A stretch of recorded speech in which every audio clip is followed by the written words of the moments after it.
Good evening, everyone. Hopefully, you guys had a good weekend.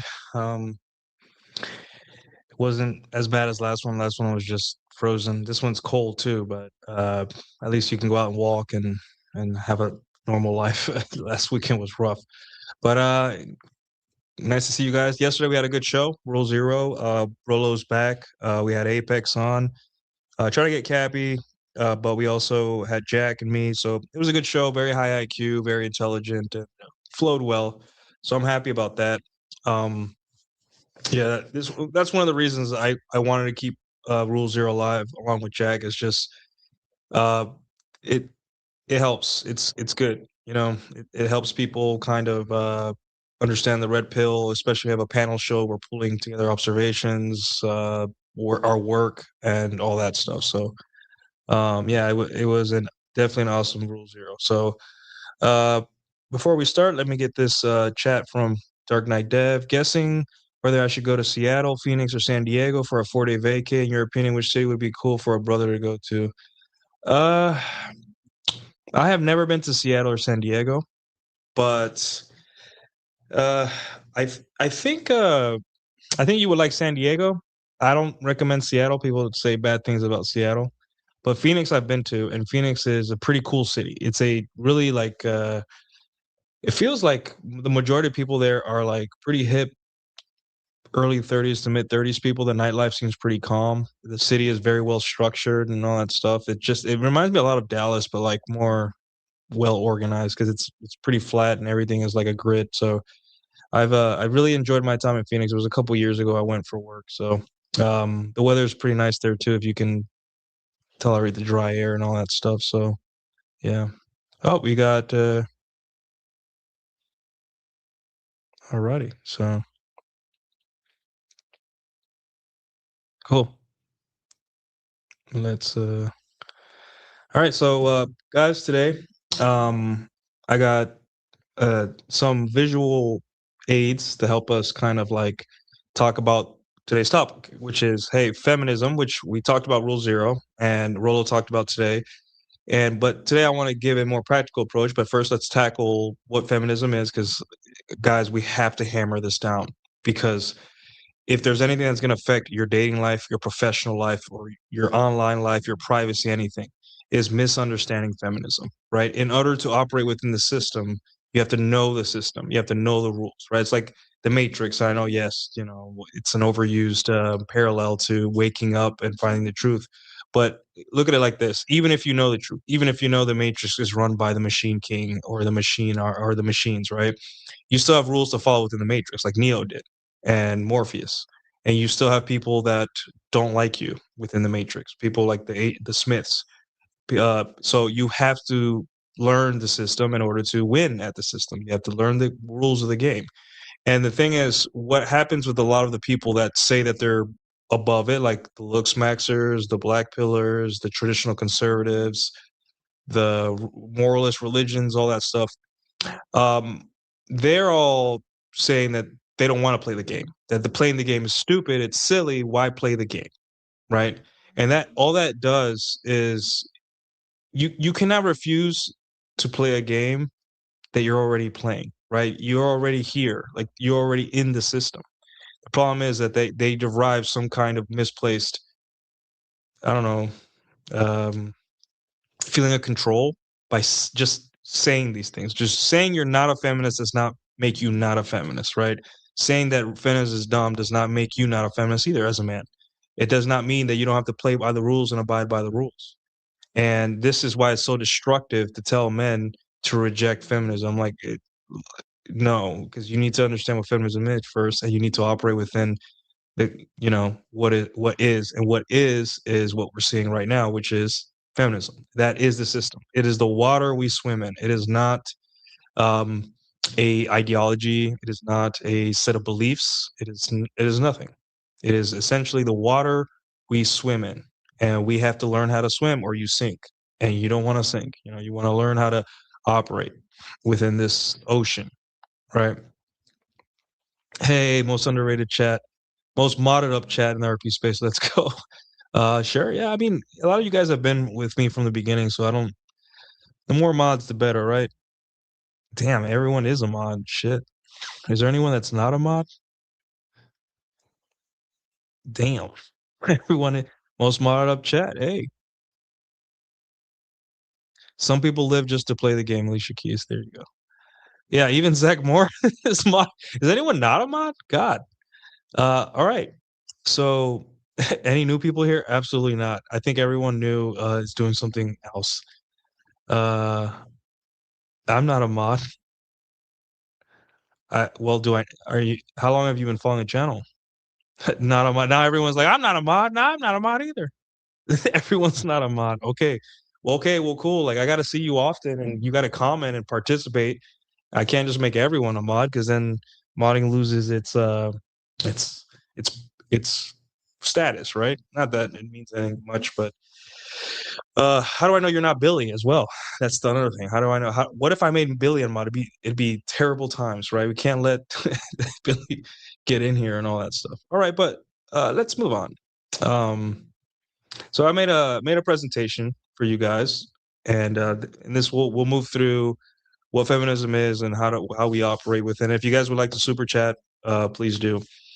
So yeah, and it's about 14 slides. They're interesting slides, guys. I promise. We'll move quickly through these.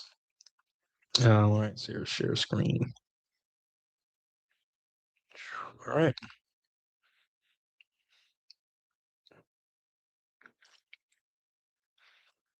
All righty, guys. So what? I'm trying to get the right. No, no.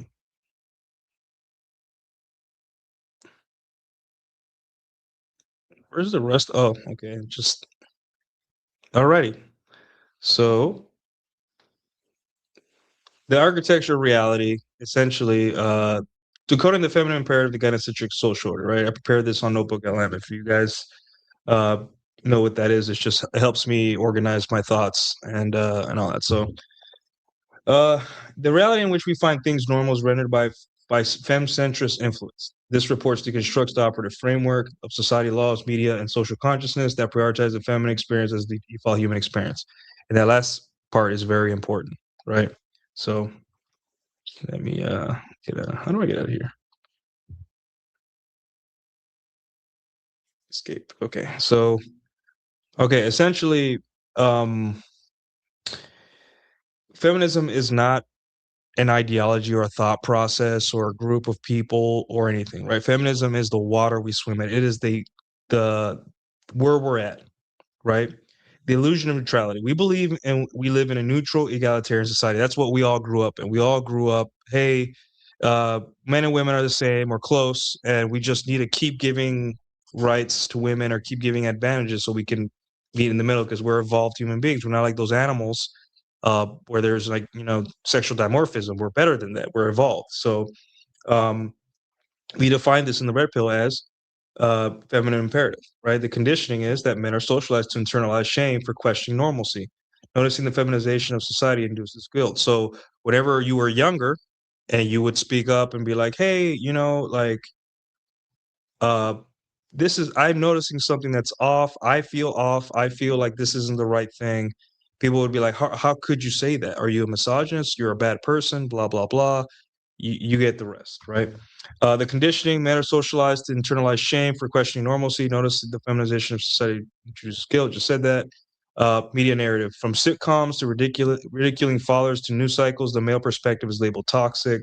The female perspective is the default, right? So from here, you could see like Disney, and you could see your favorite IPs, Star Wars, video games, movies, Star Wars, books, everything has to take the male perspective or the male experience or the male condition, ridicule it, and then make the female the one. And this is done in different ways. Like first off, it is they can eliminate the masculine character, like they eliminated Han Solo, they eliminated all the old guard of Star Wars, like Luke Skywalker eliminated himself. Han Solo was killed, and so on and so forth. But it's either replaced by a female character or the main character learns that the female way is the best way. And that's what we see in our movies and media and even video games. So what this becomes is a collective blindness. The male imperative is only valid if it serves the female imperative, right? So now you're just like, okay, well, people are tired. So, and then you have these conservative women that say, "Oh, we're tired of feminism too. Men should man up." And I'm like, "Yeah, man up for women. That's still feminism. It's still the same thing, right? It is nothing has changed except it, though all those statements are contingent on where the woman is in her life, right? Every female conservative commentator or pundit or media personality or influencer, all of those, right? What were they doing when they were 20? They were either partying, having fun, or married, but with a mic in their hand where she was talking to the world about her opinions. Nothing traditional about that, right? So, um, it's still feminism. It's still pro woman at the expense of men, right? So let's talk about the feminine imperative. Let's move through these quickly, guys. If you would like the super chat, please do. But we'll have to move through this, right? So if you guys see this, if you guys see this chart here, there's this a law of exchange here that we have, right? Which is very popular in anime, laws of exchanges. It creates pretty good stories and within anime, right? But here we have female happiness and versus male utility, right? So the feminine imperative, the operating system of society. A society, it's a social system where the existential needs of women, which is happiness, protection, I said protection twice, that's a mistake, provisioning, are the only correct goals of any conflict, right? So if women are happy, then men must be doing something wrong, right? And the boomers would say things like "happy wife, happy life," because that's what society was. If women aren't happy, then something's broken and we have to fix it. It's not our fault, right? And then we have the vasectomy double standard that Rollo talked about a couple years ago. The scenario: wife secretly stops birth control to conceive against the husband's will. The husband had a secret vasectomy. The reaction society expresses the outrage at the husband's deception, ignoring the wife's reproductive coercion. The law: women have total reproductive autonomy. Married men often require a spousal consent for sterilization to avoid liability. Conclusion: by hook or by crook, her imperative is the correct one. See what I'm saying? And there's this. It's basically feminism is like gaslighting you to think that you have no control, or you should not have any control over your own body, your genetic material that comes out of your body, and if you decide to control it, you are shamed, or you have to go through a legal medical process to inform someone that you're married to that, hey, I cannot have kids, right? And yeah, that's where we're at. That's the feminine imperative. So here is the authority without responsibility side of things. Uh, we have patriarchy and gynocentrism. Now, patriarchy, we are still in a patriarchy, right? The thing is, we are in a gynocentric patriarchy, right? Where men uh, every day lose more power, but the liability is still ours, right? So authority without responsibility is called slavery, and the opposite, all the responsibility. Sorry, authority without responsibility without responsibility is called tyranny, and the opposite, responsibility without authority, is called slavery, right? So that's what women want. They want authority without responsibility. And you see in smaller nuances and smaller instances how this mentality, women have fully accepted this in every way, right? So what is something what we have clashes, right? We're seeing the ice clashes where, women, it's understandable men get violent because men are violent. We're full of testosterone and we're violent, right? Just we own violence. Our bodies are built to take hits and to hit people. It's biology. However, now we're seeing women take on fully armed, muscular, taller, stronger men because to them, they they can't conceptualize the difference between men and women. They have been taught that men are just defective versions of themselves. So when they go off against a entity that was born a killing machine, was made to be a killing machine, and trained to learn how to kill with modern technologies like guns and flashbangs and all that stuff, and they have no training and no understanding of violence biologically, and also they've never been in a combat gym, right? Some women go to train, and we all wonder why it is that women or we they all wonder like how did this turn ugly? And it's just you could thank feminism for that, right? So feminism is a tactic, and this is what a lot of conservatives don't understand, or anyone that debates feminism, or anyone that it is a tactic. It is not some kind of brainwashing where women go into college, go through a room, and they get cathodes or anodes, whatever they call them, electrodes, plugged into their brain, and get told, "Man ain't shit. You deserve more, queen." It's not that. Gynocentrum is the shift. In the old order, man had authority but bore the burden of responsibility, right? War provision. That means like, hey, if my king or my sultan or my lord or my president wanted me to go to war, I have to go because that is my responsibility as a man, or I would die or be shamed or tarred and feathered, right? Like like in Europe during World War One or two, I forgot which one. In the modern order, women hold authority, voting and spending, while men retain legacy responsibilities, including the draft, taxes, protection, right? Women don't really add much to the economy, despite them being, you know, 45% of the workforce or something like that. They don't really add much. The math was done. They don't go to war. They're not dying for us. They're not dying for the country. Very, very rarely does a woman die in a military uniform. Um, and we still as men have to maintain our traditional duties, or that's what it feels. At least that's what it feels like. And we're going to get into that later. But the economic reality is that women control the majority of global consumer spending.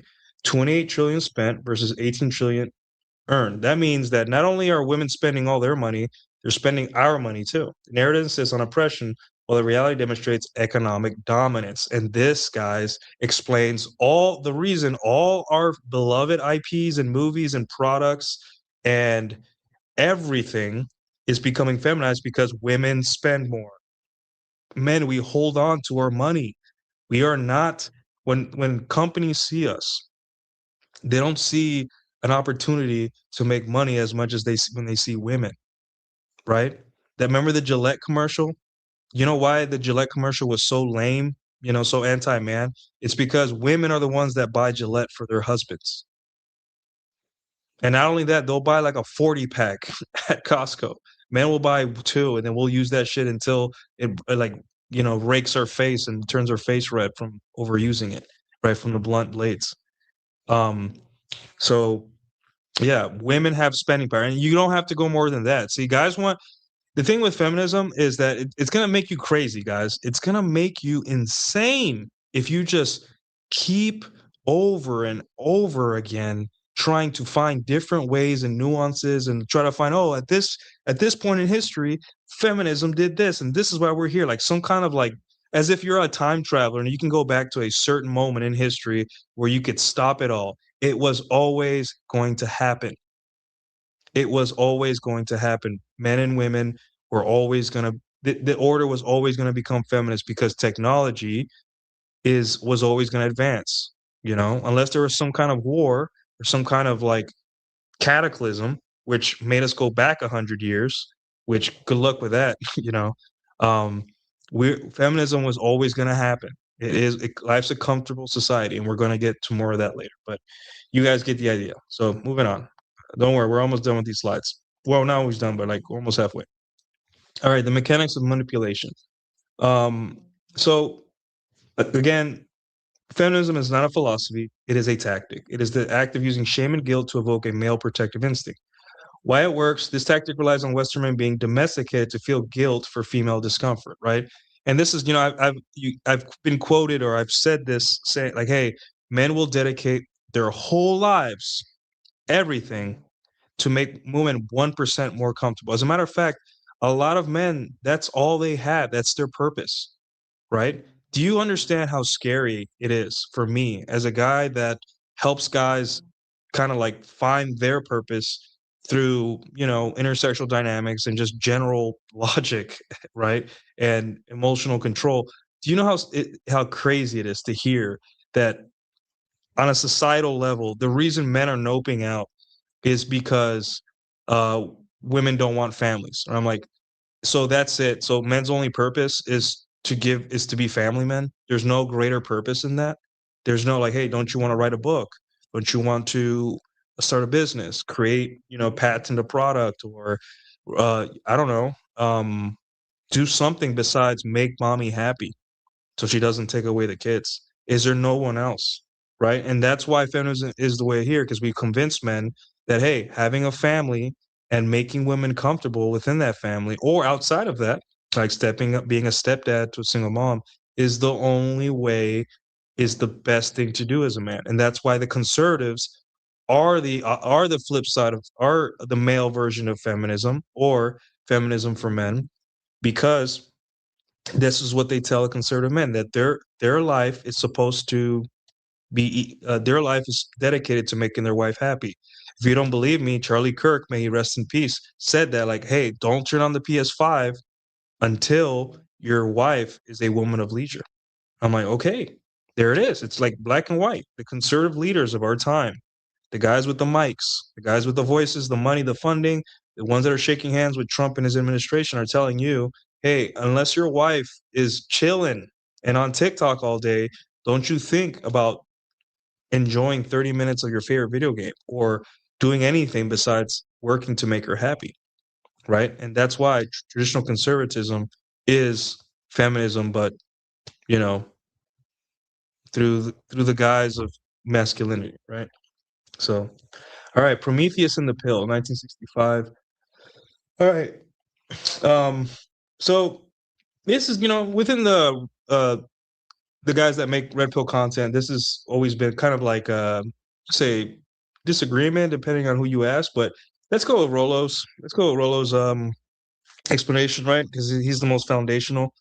So shared risk. The catalyst, the invention of hormonal birth control shifted the locus of reproductive control from shared risk to female exclusivity. Right. So back in the day, if you want to have unprotected sex, um, then every woman you had unprotected sex with meant like, hey, you could be the father of her kid, and that was bad. So unilateral control, the imbalance, pre-1960s, sex was carried a mutual risk. The playing field was level. Post-1960s, women gained 100% control. The pill, the A word, and my body, my choice. The threat, society resists male contraception, aka the male pill, because it threatens the feminine infrastructure, right? If we uh, decided when and where to have babies, right? Um, the feminine sexual strategy of securing commitment via pregnancy would collapse, right? And that is why both traditional conservatives and both feminists and both everyone was attacking Rollo for the vasectomy things, right? Because vasectomies give men power, or at least leverage, and anything that gives men leverage, all of society, even the Republicans, the Democrats, the rich people, poor, all of it, they do not want you to have leverage, right? That is the most important thing, guys. In order to survive this feminism,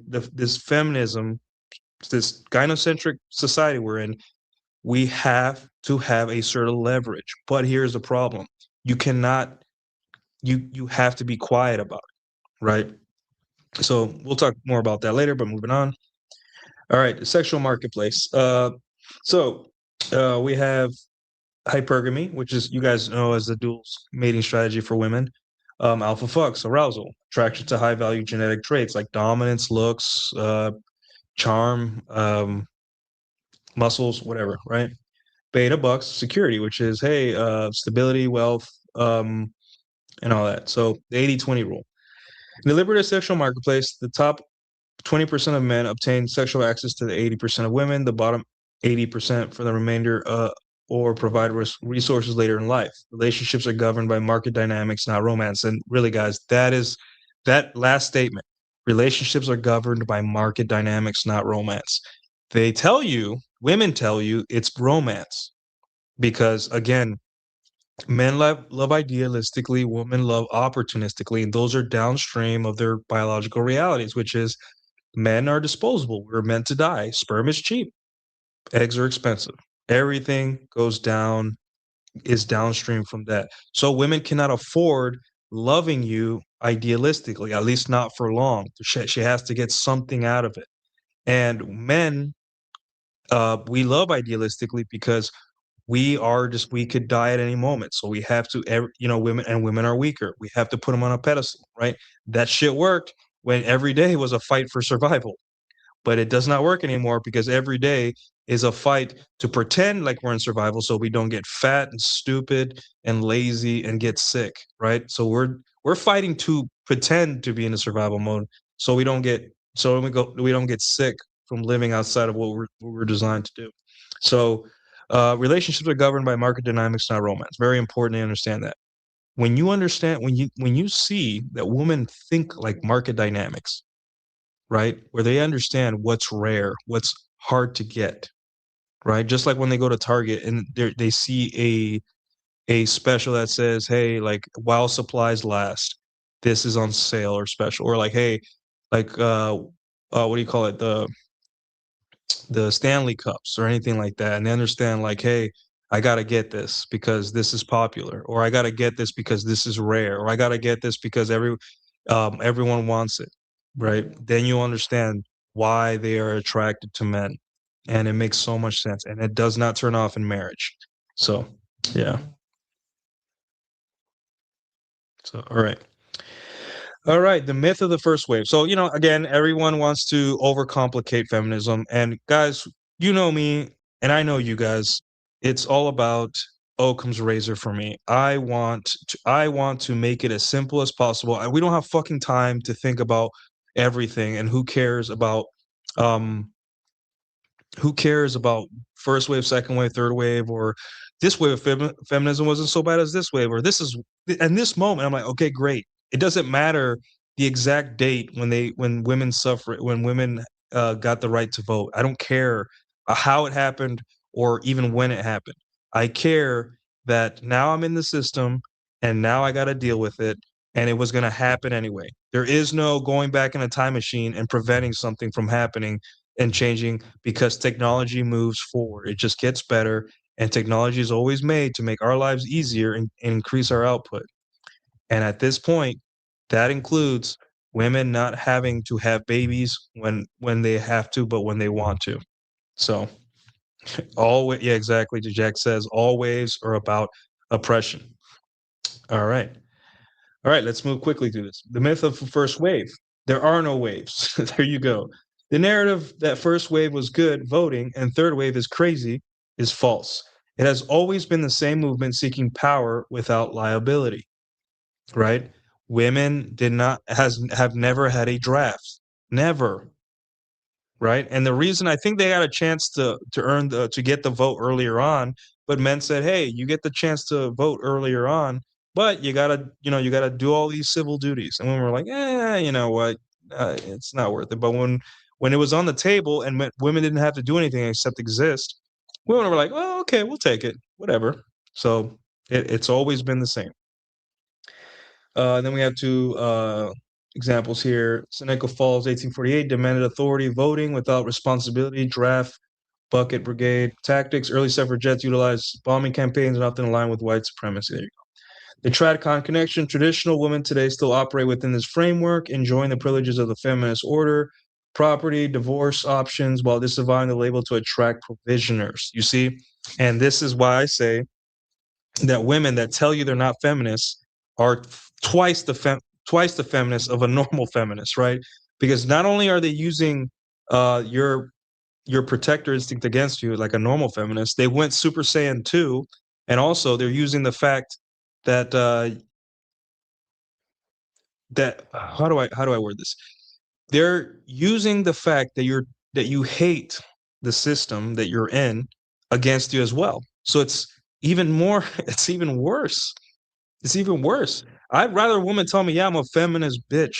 I'd rather that because at least I'm not being taken for a ride as much, right? When a woman says she's not a feminist, what she's saying is, I don't like the label.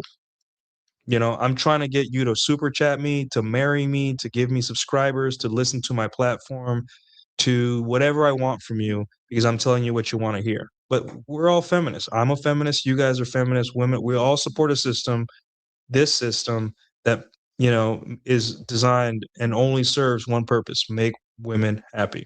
So, yeah. All right. The egalitarian fallacy. The male, okay, let's see. Male nature, hierarchy, female nature, community, right? And you see the difference here. The blank slate life. Modern society attempts to force men into female-centric model where everyone is equal and outcomes must be equitable.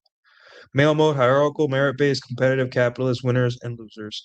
Female mode, communitarian, consensus-based, safety-oriented, socialist. Everyone gets a trophy. And you guys understand why the immigration thing is such a big deal now, because for us, for men, the way we see, at least men that are masculine, understand, what's going to happen if we just open the borders. Um, we understand that the way the Democrat Party or the leftists or whatever, which is, represents the feminine, the hey, communitarian, consensus based, safety, everyone gets a trophy, blah, whatever, everyone gets citizenship.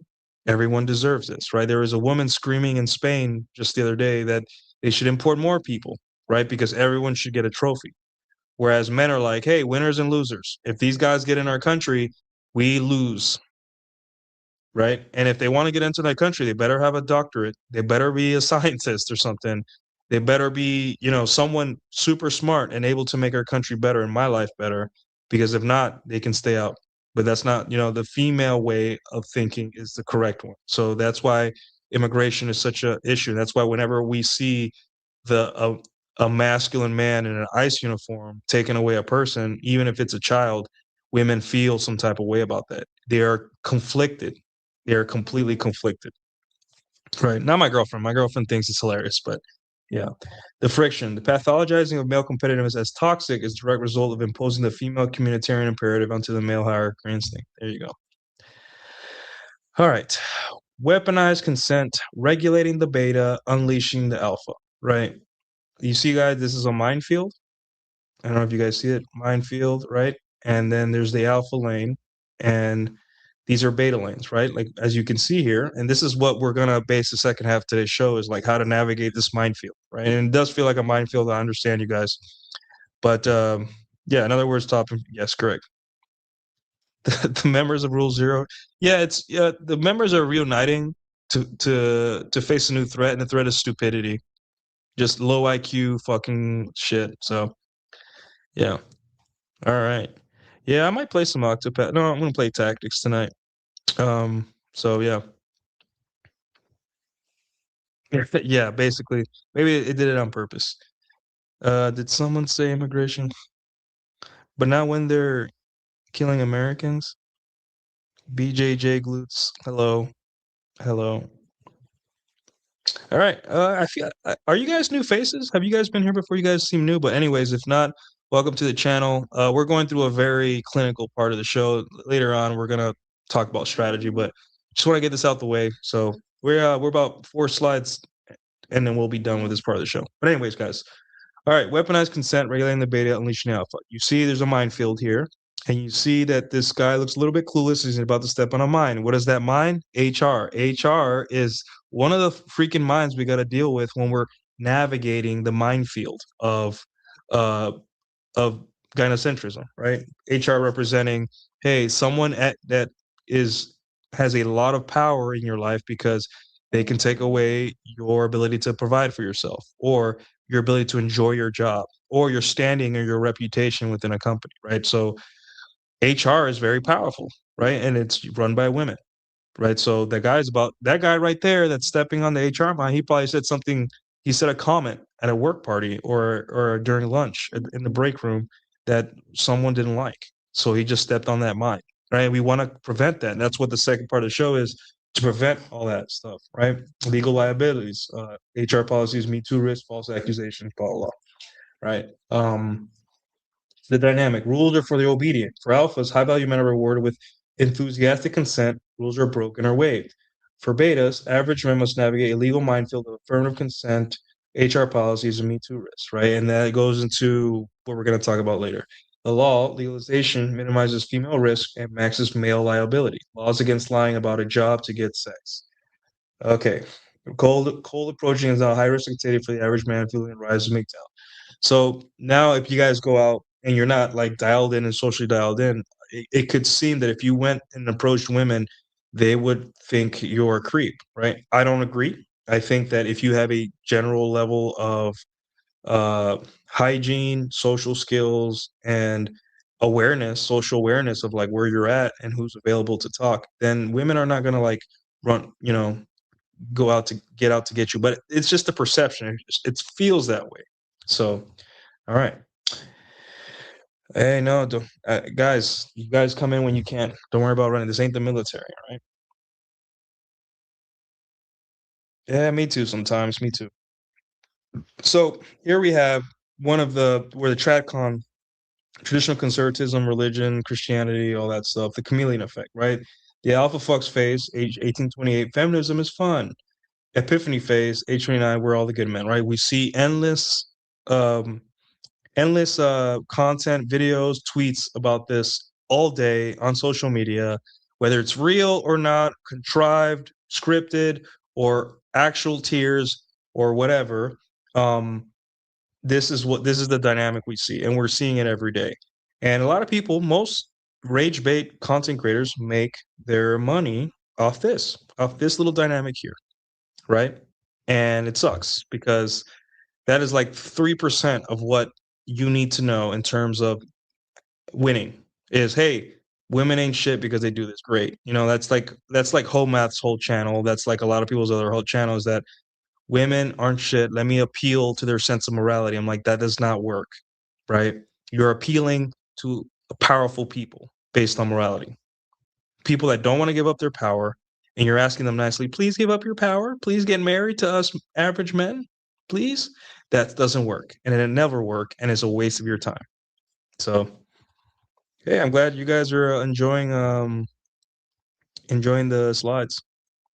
Yeah, home math. Yeah, and thing is, like, obviously, from an infotainment. There you go, infotainment perspective, right?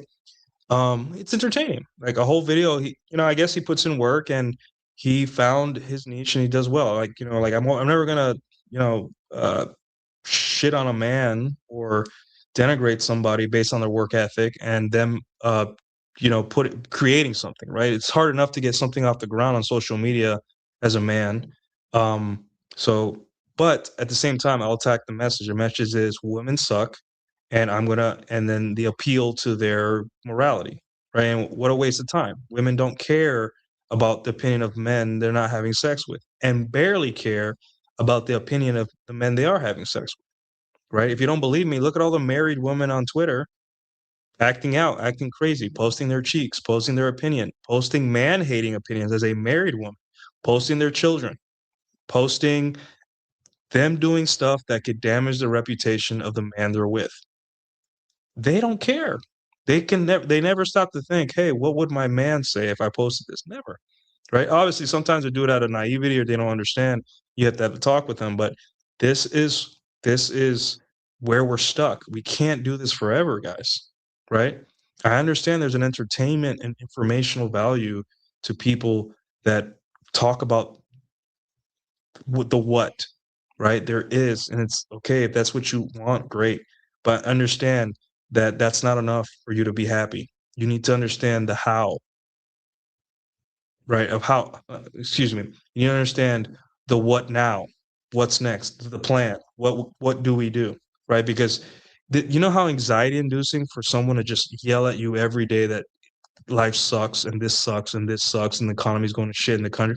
Every single day, half of all politics and half of all intersectional dynamics and half of all economics and half of all everything, psychology, everything is just doom and gloom over and over again. And you'll be working the job you love, banging, some maybe the kind of the girls you like.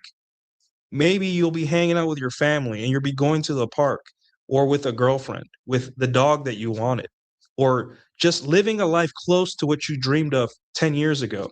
And you will still feel like something's wrong. And I'm like, nothing is wrong. Every generation had some shit to go through.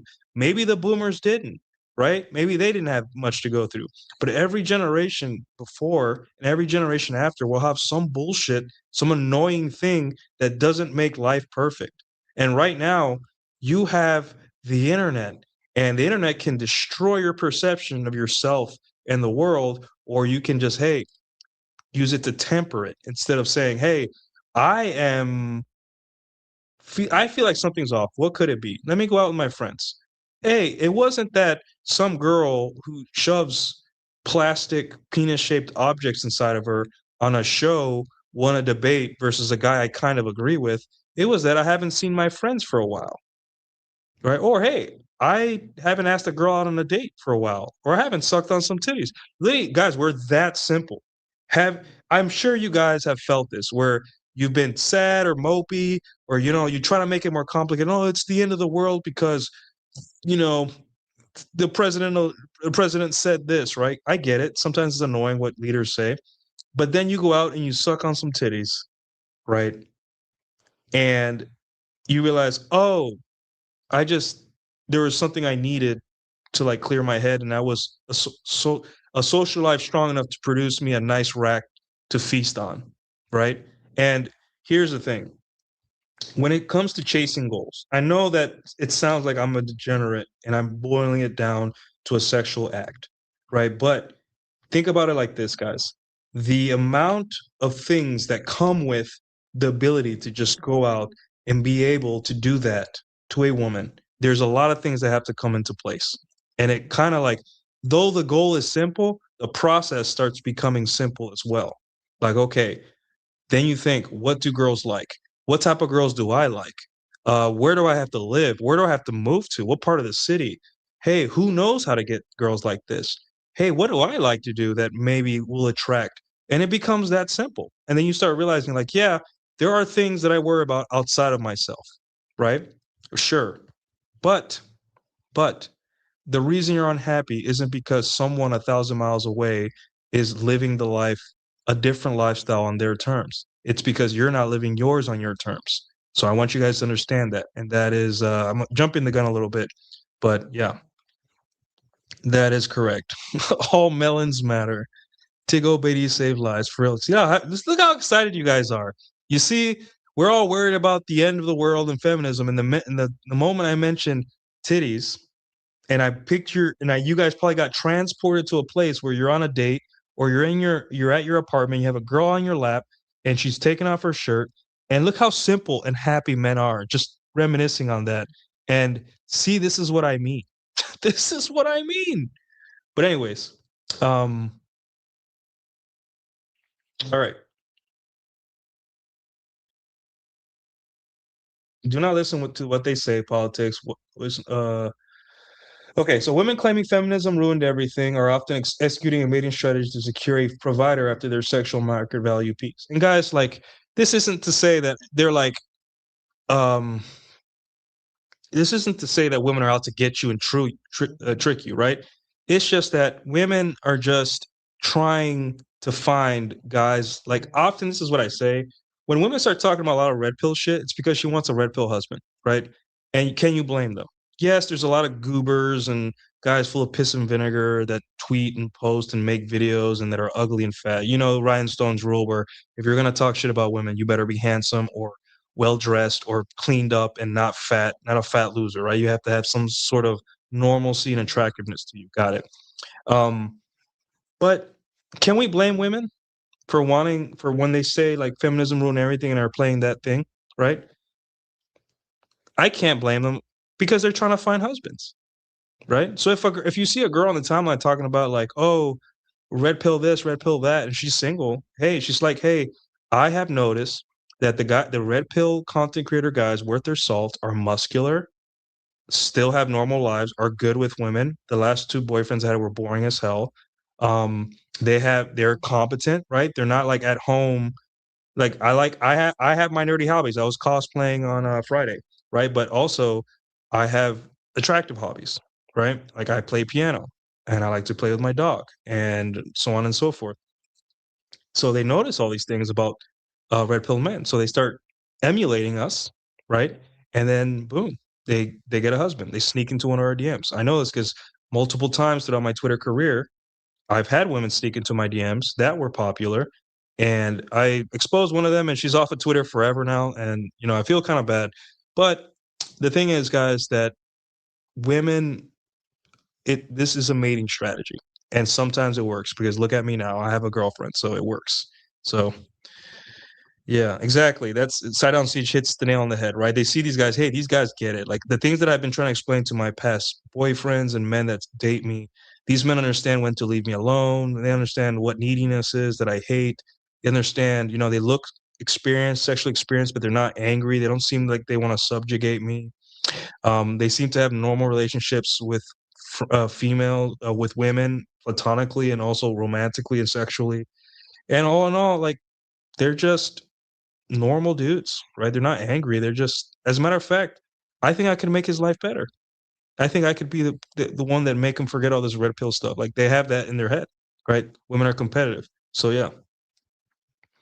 No, I was cosplaying as Verso Desandre from Expedition 33. It's a tough cosplay because it takes me like 30 minutes to put it on. So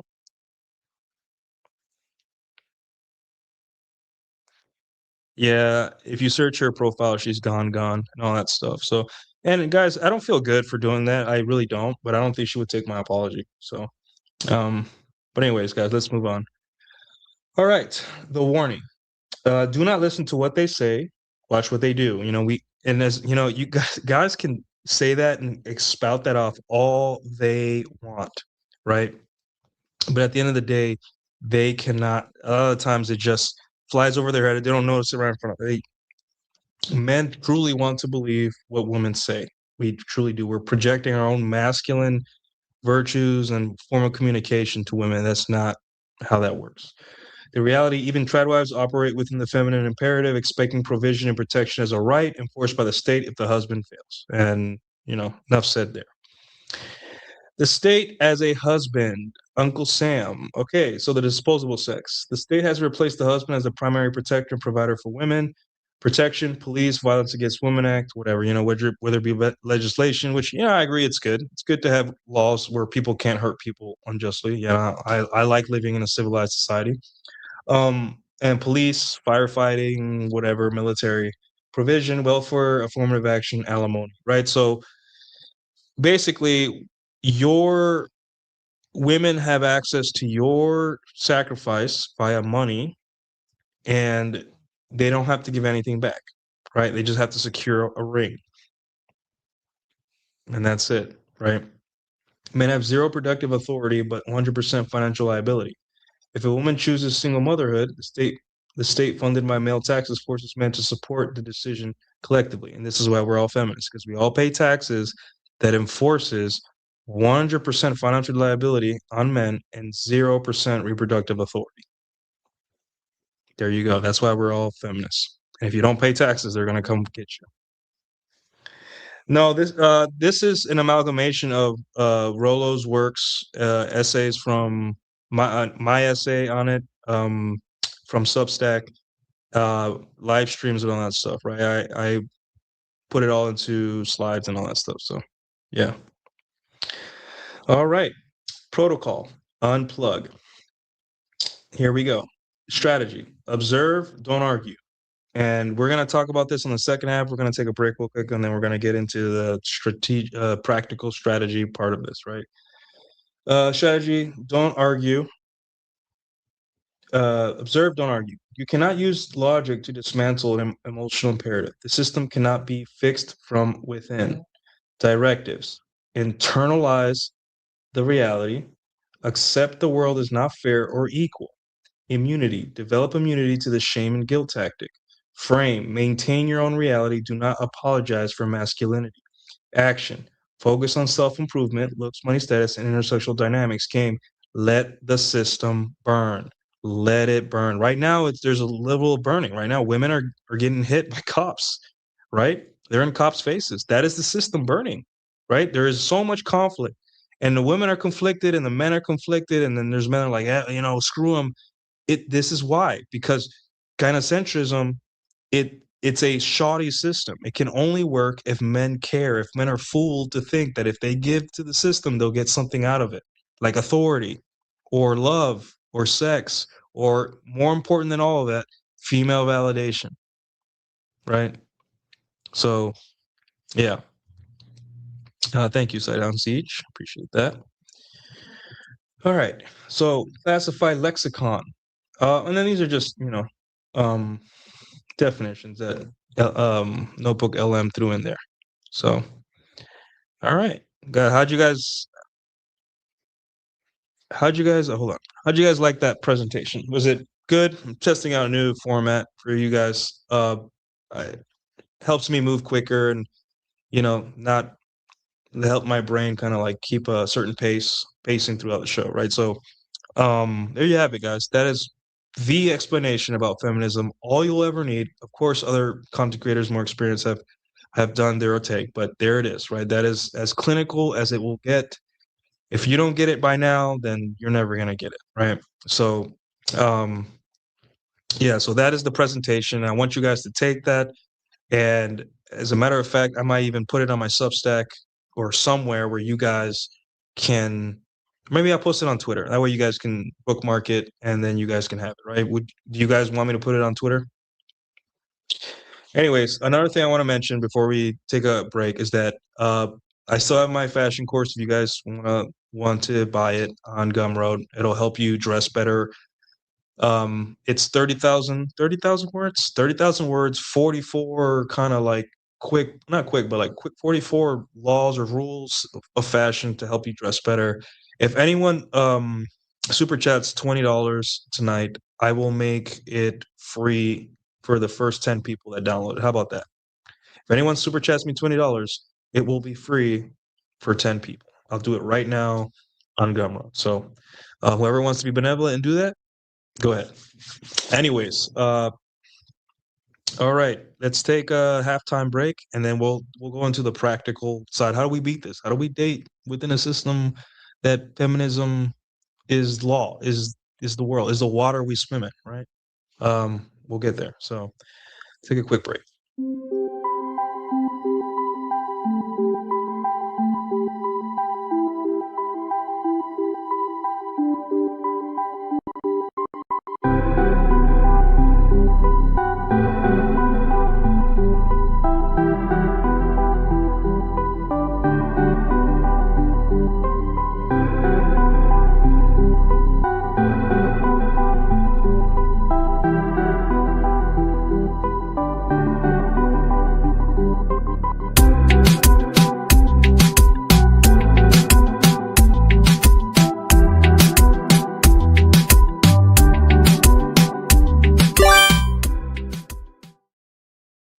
All right, so we know what feminism is. We know that things suck. Not the same, not the same kind of like life that your boomer grandparents or your Gen X parents had. Things are different. You can't use older thinking, blah blah blah. We get it. We get it. A lot of people have talked about this ad nauseum, but here's the thing: they don't tell you anything else. They said, "Hey, things suck. Things are like this." I'm like, "Great. So what's the plan? So what do we do?" Right? What is next? Right? So first off, as I had in the last slide, is we have to internalize the reality, right? Fight it, complain about it, write essays about it, make videos, make your own movie that's supposed to like challenge feminism, right? You can make your own version of Star Wars if you want. All of that shit. It does not change it, right? And this is not meant to black pill you. It is meant to help you, right? Santa Claus isn't real. You're not defeating feminism.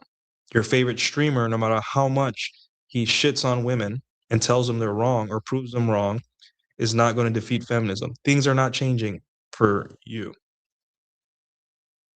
So internalize that. If it hurts, good. I'm glad it hurts. It's supposed to, right? Sometimes the red pill has to be taken as a suppository, like RP Thor, may he rest in peace, used to say. Because at the end of the day, um, if you keep thinking that feminism is just some, ideology or group of people, you're not going to win. You're not going to win in the system, right? You're going to lose your job. You're going to get your accounts taken down. You're going to end up giving lots of money for people to make you feel like they're solving a problem, but they're not. And great, everyone likes money and everyone likes supporting content creators. And I appreciate every single penny of what you guys give me, but it's on you guys to navigate this. And the first point is to accept things as they are, internalize it, right? And there's a lot of hard phrases that burn guys when they come to the red pill and they have their awakening. It hurts them deeply. Like I've heard that like in Rolo's Reignite group, men cry when we have that, hypergamy doesn't care speech, right? Which Sam Bada, if you look him up, he has a really cool he has a video where he reads it in his great voice, and it has a Jurassic Park theme in the background. It's so majestic. But guys, like you can't live in denial forever. You cannot live like this forever. Something's got to give, right? Something has to change in your life, or your mentality has to change, because you're going to be mad forever. Women are going to keep getting away with things, whether it be a presidency or a crime or hurting children, right? There's women that are hurting children and they get lesser sentences. So what do we do now? You know? Um, so internalize it, guys. And guys, another thing, it's easy for me to say because I've internalized it years ago, maybe a decade ago, maybe more. But take your time, right? You're allowed to be mad. You're allowed to feel hopeless sometimes. You're allowed to feel like, why does she get all these privileges and I don't? Why does my ex get to like be fat and still get a Chad husband, right? Why does my bitchy boss get promoted to an even higher position where she's going to make even more people miserable, but I work hard and I'm still not recognized, right? If you stop looking at things through the lens of I'm a victim of this and start looking at this is the system, how do I win, right? Then you'll do much better. And it's not going to be overnight. If you're still in pain, if you're still hurting, you need to give yourself time, right? And that's why I always say start with forgiving yourself.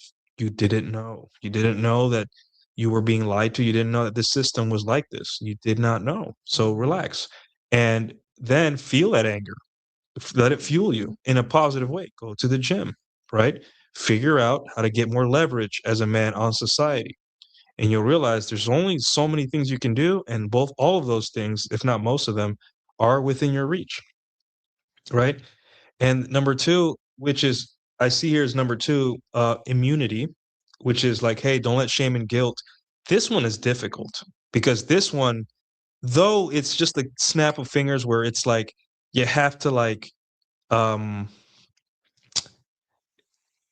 believe. You have to believe. You have to like really just take the leap in terms of belief. Patrice O'Neill talks about the shame and guilt and don't let your girl shame you and all that stuff, but it's on a societal level, right? Never let women that think of it like this, right? Once you find out your enemy only has certain things they can hurt you with, then you can go to a training camp, set up that weapon, and use it and test it, and kind of get used to and train around that weapon, right?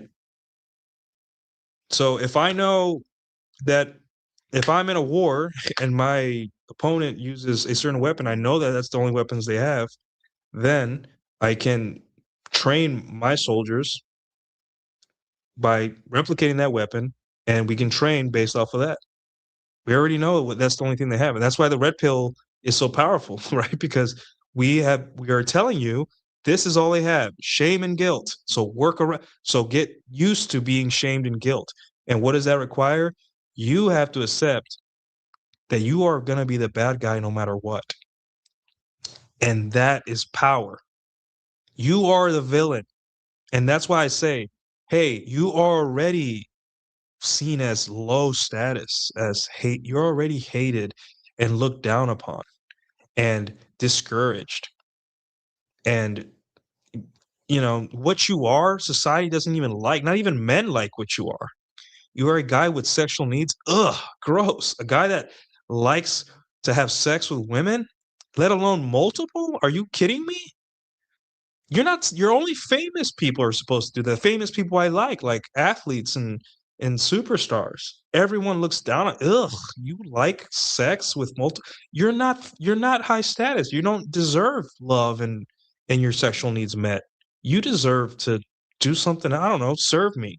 So you have to, that's what it should sound like every time someone tries to say something outside of your frame, which is the next one, but we'll get there. Um, Shame is the weapon. Guilt is the weapon, whether it be a woman saying, "Hey, you need to step up for this your stepkid," right? Or, "Hey, why are you talking to that other girl? You can't do that. That's bad. You're a bad man," right? And that's why you need to know yourself and you need to be ready, because women are going to use this. It's almost like, and it's not even their fault. They know that we respond to shame and guilt. And consequently, once they know that you don't respond to shame and guilt, what else do they have? It starts with a P and ends with a ussy. What else do you have? Once women cannot use shame and guilt to make them do their bidding, what's the next thing? What's next? Sex. That's all they can do to control, whether it be giving it to you or depriving you. And here's another thing. Now you know the next level they have is giving or depriving. So once a woman deprives you of sex, you're not entitled to her at all. No, you get someone else. And that they're gonna shame you against that. You're seeing multiple women, that's degenerate, right? Like the Tradicons do it too. You know why? Because they're feminists. They are the men arm of the feminist army. So yeah, exactly. It's a shit test. And that's what feminism is. It's just a society-wide shit test. And men, 99.999% of men fail. And the ones that don't fail, right? They get all the girls, they get all the peace, they get all the sleep in the world, and they're happy. So, yeah, first crack, not soul custody, right? And that's why we say, like, do you see how everyone thinks the red pill is some kind of black pill? They confuse it with the black pill. The black pill says everything sucks. The red pill says this sucks, but here's how you win, right? And this is why I'm here telling you, like, hey, we have descriptors. We have men that are smarter than me, more accomplished, older, more experienced to tell you exactly. I gave it a crack because I like to have a full show, but there's plenty of people that can describe this stuff better than me. However, from my experiences, I know how to win within the system. I know how to get my sexual needs met, my professional needs, my emotional, my romantic, whatever you call them. I know how to do it. I have navigated the system, and I'm here to tell you everything I need to know. And even then, men will still, because they don't want to be happy. Men want to complain and be victims. And I'm like, yes, this is feminism is still winning because you are still bitching about it. You want to beat feminism? Follow the red pill when they say things like first crack, not sole custody, right? A lot of men will be in a relationship, will be in a marriage for years, even a decade, and not have sex because, oh, that's the wrong thing to do. I don't want to cheat on my wife. It's the wrong thing. I have kids, what if I'm scared, whatever. I'm like, dude, if you would have, you're not in any position to appeal to morality of someone advising you. You are in a bad spot. You're being denied sex for a 10% of your life out of your own moral hubris, right? First crack, not sole custody, among other things that we say in the red pill that kind of counteracts that negativity at the beginning. She's not yours, it's just your turn. Oh no, women leave. Okay, well then we will teach you how to get another one or how to have multiple. We teach you, hey, she's not yours, just your turn. That means you have to have women in the back pocket. Now, if you're married and happy, that doesn't mean like go out and have a side chick. That's up to the man. Every individual decides that, right? It just means be attractive to where your girl kind of gets the idea that if she doesn't keep an eye on you, she could lose you. If she doesn't fulfill her part of the bargain as being a wife, she could lose you. And you have to like let her know that sometimes. And I don't mean verbally, I mean like actually with actions. So yeah. All right. All right. We got 41 of you watching. Thank you guys. If you guys are on Twitter, please share the show. Get more people in here, right? I can't wait for the Laura Legend of Zelda film in a couple of years. I hope it's gonna hit. Yeah. So, anyways. All right. So the next thing is frame. Maintain your reality. Do not apologize for masculinity. I mean, I'm not here to talk about frame, but think about it. You know, Ryan Stone has a good book, The Pillars of Frame. What enables you to, uh, what enables your frame, the definition, all that stuff. That's just for another day. But if you guys want to, I can do a show on frame and give a crack at it. I think I'm due for a frame show and all that stuff. But yeah, yeah, guys, get those likes up. Give me at least 30 tonight. I would appreciate it. So all right. Uh and frame also it involves like you guys gotta understand what you are. And you gotta understand that you have needs and no one's gonna fill them for you. Who fights for what men's sexual needs? Bonnie Blue, probably. And she gets paid a lot more. No, women aren't out there worried about whether we have sex or not. Matter of fact, they are disgusted by the fact that we even mention that we need sex, right? And the women that say men need sex, they're doing it just by them. Even if it's not their fault, they go viral and they make their whole brand based on that because it's just such controversy to say that, right? So you're alone, dude. You're alone, and you can't apologize for that. You can't apologize because you like women, and not only that, you like multiple women, and that'll never change. You'll be 80 in the nursing home, and you'll have probably 2 old bitches that you're hitting on, right? It never goes away. So whether what you wanna do with that, it's not that you have to be, spinning plates for the rest of your life or in monogamy, right? We just want you to have the option to choose be able to choose between those 2, because you don't wanna get into monogamy just for sex, and you don't wanna be spinning plates because you're too afraid of monogamy, right? We don't want monogamy to be this, like, thing, this demon that's gonna tear your life apart and make you gay or something, right? Loving one woman. But at the same time, we want it to be a choice. We want it to be like, hey, this girl wants to be in a relationship with me. I'm gonna opt in. And I'm not gonna opt in based on fear, lack of sex, social pressure. I'm gonna opt in because I like her. You see how that's more romantic? That's love, right? That's optionality and choosing on your own terms. Not, hey, you have to love this person because if you don't, there are consequences. So dude, would love a frame show. Okay, well, I'll put it in the thing maybe next Sunday, and all that. I'll do that.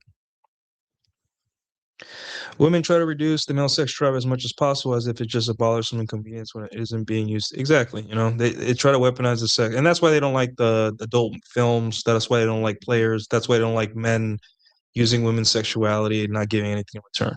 Right? It's because um, they lose leverage. It makes them feel icky. Right? So yeah, frame, have it. I mean, frame isn't something you have, but frame, it's who you are. So in order to enact that frame, though, you need to be better. You need to have leverage. And you know, I always said self-improvement's good, but self-improvement should not, unless you will have to really if you're starting from like zero, you're fat, you don't even know how to shave, you're smelly, you have nothing attractive about you, then yes, you should probably self-improve as much as possible before you even right, because you're at the point where you're so screwed that even a normal conversation with a woman, you'll put her off just by your existence, right? You have a burden of performance, and you have completely ignored it, completely, and you expect people to just forgive it. No, that's not how the world works, right? So Yeah. Um, where was I? No, hello. Oh, you want a hello? Hello. All right,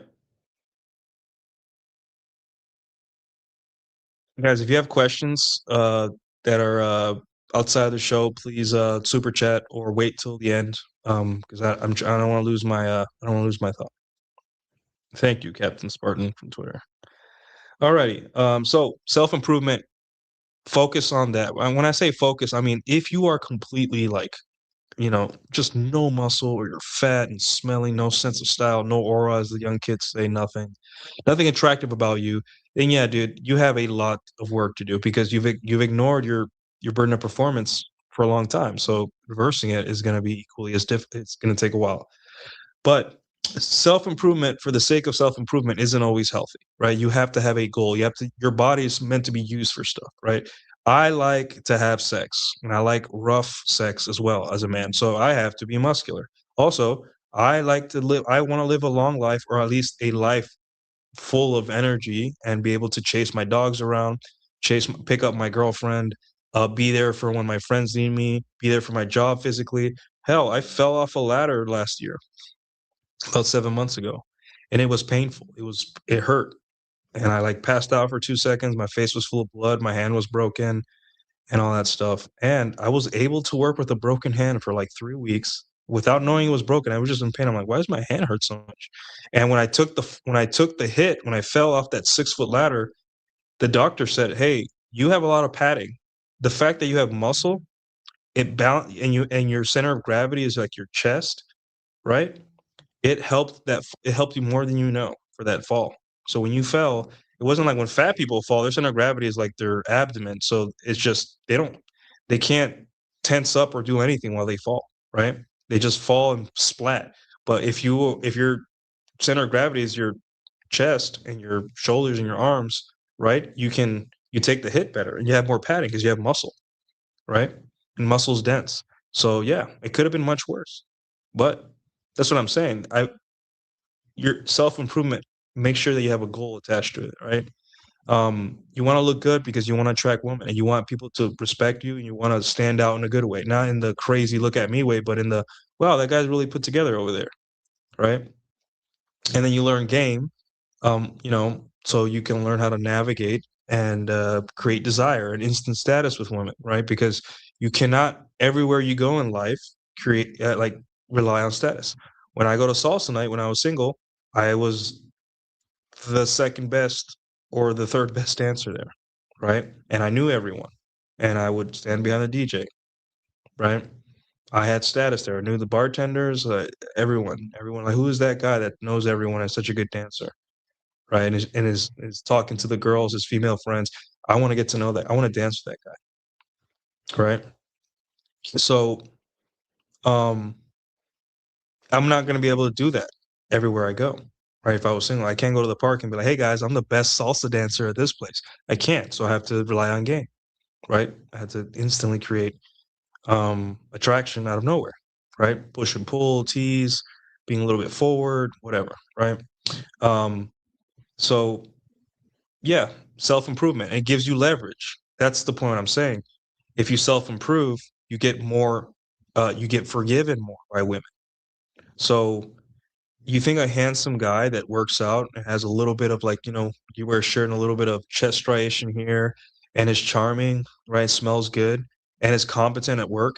Do you think that guy's going to get let off the hook more than the weird, chubby guy that is openly misogynist or like people know that he has like is weird and he said something weird to a girl at a Christmas party, work Christmas party? No, you're going to get. I got, and the thing is, I know this because I use this tactic when I was in the Navy. I wanted to take leave, right?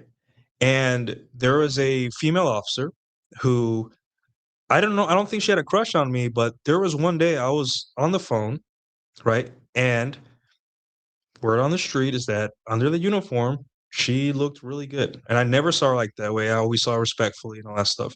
But one day I was talking on the phone with my mom or my dad, and I saw her walking across the flight deck, not the flight deck, the hangar bay. on a carrier. And I saw her, and yeah, I noticed her body, but because I was on the phone, my eyes were just following whatever was in front of me. So for like 30 seconds, I followed her across. My eyes followed her across, and she noticed, right? And I'm like, I'm so fucked. She's probably gonna think I'm checking her out, whatever, right? But after that, she started treating me really nice. Like she would ask me, like, Caudillo, like, is your paperwork is immaculate the other day. I'm like, I never get compliments on my work. You know, being a nuke is cutthroat, especially in the Charleston issue. So it's usually like, yeah, good enough. Like, you'll mess up eventually. I know it, Caudillo. But she was like, Caudillo, good work, right? You did great job. Good job, Sir Caudillo. And I was like, oh, okay, cool, thanks. And then one day, I wanted to go on leave to see my mom, and I was competent. I was one of the competent guys, but I made mistakes here and there, and I was kind of arrogant, which that's who I am. And I needed time off, and everyone rejected me. Everyone was like, "We can't sign this now, whatever," because you have to go through your whole chain of command in order to take leave in the military. And taking leave as a nuke is difficult because if you leave, everyone gets more work because it's the huge workload. It's a pretty miserable life as a nuke sometimes. So one day I was dejected in the office. I was like, "Hey, I'm not gonna be able to see my parents. My flight. I bought my flight because to save some money. My flight was like that day or tomorrow, and no one wanted to sign my leave request." And then she saw it, she's like, "Give me that." And she went through everyone using her rank, which is an officer. She was a lieutenant, and got everything signed. Went to my boss's boss and walked me through everything and got it signed. And she's like, "Golly, you have a good flight," right? And I know maybe she would have done it, maybe she had a liking to me, right? But I have a feeling, I have a strong feeling that because I was I was not a creepy nuke weirdo guy. I was like, I always went to work. I got made fun of because I used to wear cologne, but I didn't wear a lot, just one because to me it's like I want people to like being around me, right? To like when they smell, I don't want to have a cloud of like that perfume guy, the influencer that's always spraying. I don't want that, right? But enough to where people are like, okay, this guy smells good in a sea of rust and food and smelly farts. Here comes somebody that smells decent, right? And I wanted that. I wanted people to want to be around me and work with me. And all those things over time helped me create a better relationship with the women I worked with, right? Does it go too far? Yes. Are there women that you'll be at a party and they'll get drunk and they'll be like, I've always wanted to sleep with you? Don't do it, right? Because your career is on the line, especially in the military. There's so many bad things. As a matter of fact, you shouldn't have been there in the first place. However, you'll notice that if you're an attractive man and you compliment women and you work within this feminism that everyone's like, hoes are hoes, you'll win, right? You'll get the things you want, but you have to play it intelligent, right? You stop brute forcing the system to work in your favor. Be smart, and that's why that tweet where I'm like, hey, which I say periodically, hey, feminism actually benefits men, but you have to be smart. And men can't stand it. Oh, feminism is the end of everything. Feminism is the reason I'm not happy, or I can't have kids, or I can't stick my penis in a vagina, or I got fired because of it. And I'm like, no, dude, listen. Yes, are there things that like I know Terrence Popp. There is nothing he could have done. Poor guy, man. That guy had a rough go at it, and he's doing great work, better than me. However, let's let's not get into a situation where you are facing the law, right? And that's what we want to prevent. That's what he wants to prevent. You want to prevent as much as you can and just try to be as competent and as attractive as possible. Because at the end of the day, women are going to vote for Gavin Newsom. Women voted for Trudeau. Women have fantasies about uh, evil but attract good-looking men. They send letters to Luigi Mangione, and he's a murderer, right? And it's all because they're attractive. So don't be surprised that if you put work into yourself and you find the look that makes you look good, and you don't have to be, you don't have to look smacks like be obsessive about like the face shape and everything about you, but get a good haircut. Find the shave that is good for you, the hair that's good for you, the clothes that give you the look of someone that's attractive, and you'll find that women are really nice to you. It's ridiculous how women are nice to me, right? And this is the problem with when people complain about uh yeah, yeah, exactly. Complain about feminism. It's just like, dude, are you are you attractive? A man that complains about feminism constantly is either trying to make money off unattractive men or is unattractive himself. This is what I'm saying. Like, yeah, feminism's here. It's the system I grew up in, and it sucked. I had a lot of work to do to work to learn how to navigate it. But I got to lift some weights. I got to, comb my hair and cut my hair a certain way. And I got to go research clothes and look at and try on clothes and get my suit tailored, my jeans tailored. And I got to have a social life. I got to go out and see my friends and, make them laugh and be social. And I have to not eat bullshit crap every day. And if I do eat crap, not eat crap for a couple days. Get sleep. I have to uh there's other things that I have to do emotionally. I have to stay away from certain things like being on the internet too long, which is a struggle because this is what I do now. But it takes work. And that's what when guys complain about feminism, I'm like, did you put in the work though? Because if you put in the work, it gets so much easier, bro. It gets so much easier. You have no idea, right? Do you know how awesome when your boss has a crush on you? You know how fucking amazing that is? And she knows she can't do anything, but she's nice to you in other ways, like giving you days off, right? And making, praising you, putting you up for promotion, right? Do you know how amazing that is? Is it not worth it? I'm not saying it's guaranteed, right? But if you guys knew what I knew, and you knew that if you go to work and you're an attractive man that shows leadership qualities, women will treat you like a king, even the women that you work for, then why wouldn't you do it? Right? So it's important that you guys get leverage because if you don't, you're gonna be in this stasis of complaining, right? And I don't want to be the guy that's just like, bro, just work out, bro, and look smacks, bro. And there is, you need to go through it. It's not something that is just easy. It's simple, but it's not easy. Um, Another thing we need to understand, right, is that you need to shut the fuck up, right? Shut the fuck up about feminism and what no one cares about your opinion, bro. No one cares about my opinion. You guys do, and I care about your opinion because we're discussing it.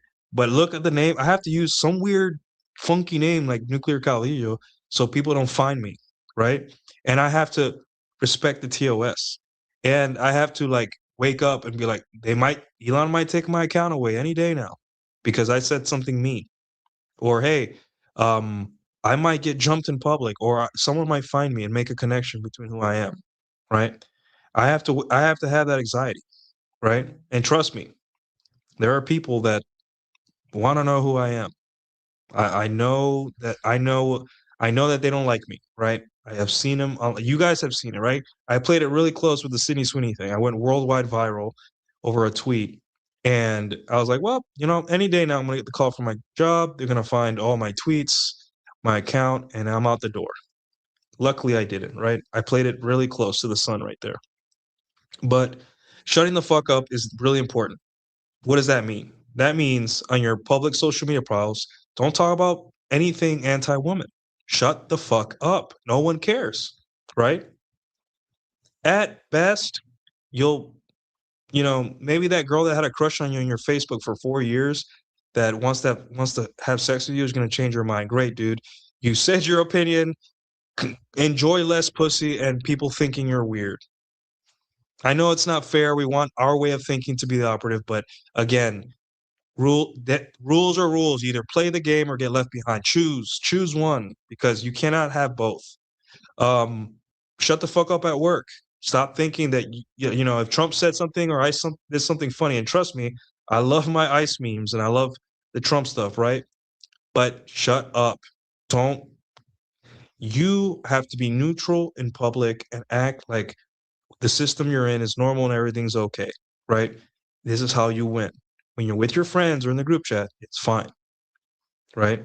If you have a job where it's a lot, great. If you work like in a mechanic shop, or you work somewhere like in a submarine where there's only men and you can be yourself, that's awesome. right? But if there's women around, shut up. If your face is attached to a social media profile like Facebook or LinkedIn, there is no need to get political or anti-feminist rhetoric on there, because all it does is reduce your leverage, right? And this is all about, we're trying to win here. I don't care about being right. I don't care about like, hey, feminism is stupid. I don't care. I don't make money off on Facebook or Instagram by speaking my thoughts. No one cares, right? It exactly make a point. Be the gray man. Just blend in the background and win quietly, right? The special ops strategy. Just blend in. You want to blend in as much as possible. And to a lot of guys, that sounds like defeat. Oh, defeat. Blah, blah, blah. No, think of it like this, right? It's like a zombie movie. Are we defeating the zombies once and for all? No. I mean, Last of Us had a story where you could do that, where it was presented the opportunity to defeat all zombies, right? We all know how that went. But for the most part, it's about survival. It's about how to win in this system that doesn't like me very much, doesn't like what I am biologically, right? And we see when men try to play hero and or try to like step up to their traditional goal, right? And they get punished for it, like Daniel Penny or other men that stepped in and got hurt. And there was a man I think in Europe that got blinded forever because he defended a woman. And these are things we got to tell men, like, hey, it's not that you shouldn't feel empathy or hate towards women, is that you should think about yourself and put yourself first. If you see if a woman getting hurt, just say, hey, I'm calling 911, and let the cops deal with it. Guys with guns. You pay taxes for them, right? Unless it's your wife or your child or a woman that you truly care about, right? What did she do to put herself in that first place? Would she do the same for you? No. If you did go in there, would she pay your legal fees? Once that guy, if you knew how to beat him up, would she pay your legal fees? No. For all you know, she might get with the guy the next day. And that's what I'm saying. Um, be careful out there. Shut up, stay out of the way. Um, I have other little mini strategies. Like one of my strategies is spend as little time as you can around women, right? I know that a lot of us have female friends, and for what it's worth, I don't see my female friends much. I have like one or two, but I don't see them much, but I do like, hanging out with them. They're good people, obviously, because they're my friends. I like my girlfriends, female friends. They're funny and they're cool to be around. Like I don't mind. Like I'm a normal human being. I am rational. I understand that men and women are different, but I still enjoy, pleasant people, man or women, right? Obviously, but at the same time, try to spend as much time as you can with other men that aren't feminized and aren't, are cool, right? It keeps your head level and it makes you feel like you're not like trapped or alone, right? That's the last thing about feminism. You need to fight isolation. And this is, if not the most important point, if not the most important, one of the most important, fight isolation. Because feminism strategy depends on you being isolated. They don't want me here talking to you guys. They don't want me on forums. X, for some reason, I'm doing well on X, but like I consider that a miracle. The fact that Elon lets me say what I say is a miracle, right? Because women still are working for that company, and they probably see once in a while see my tweets go viral, and they're just like, oh, we could press a button and get them off forever, right? But yeah, don't isolate yourselves. Stop with this, "Oh, I'm an introvert," or "No, I'm just avoidant," or "Oh, I'm just this." No, no, fuck that. It's funny because the guys that say feminism ruined everything are the biggest victims of feminism. And I don't mean the victims in that like in the way they don't even know, which is they're isolated. You don't try to fight your best. Hit up that group chat. Ask people, "Hey, what are you guys doing this weekend? Let's hang out. Let's have cigars. Let's go for a fucking walk. Let's have coffee. Let's let's go shoot guns. Let's go work on my car. Hey, help me out build this cabinet, this shelf.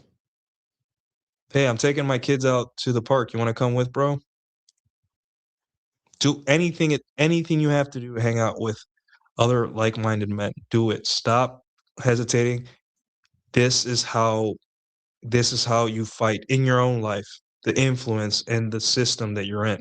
Because feminism needs men to be isolated for it to work, right? Because if men like me and you guys are out there making connections and like rubbing off on each other, pause, um, it loses power. It loses power,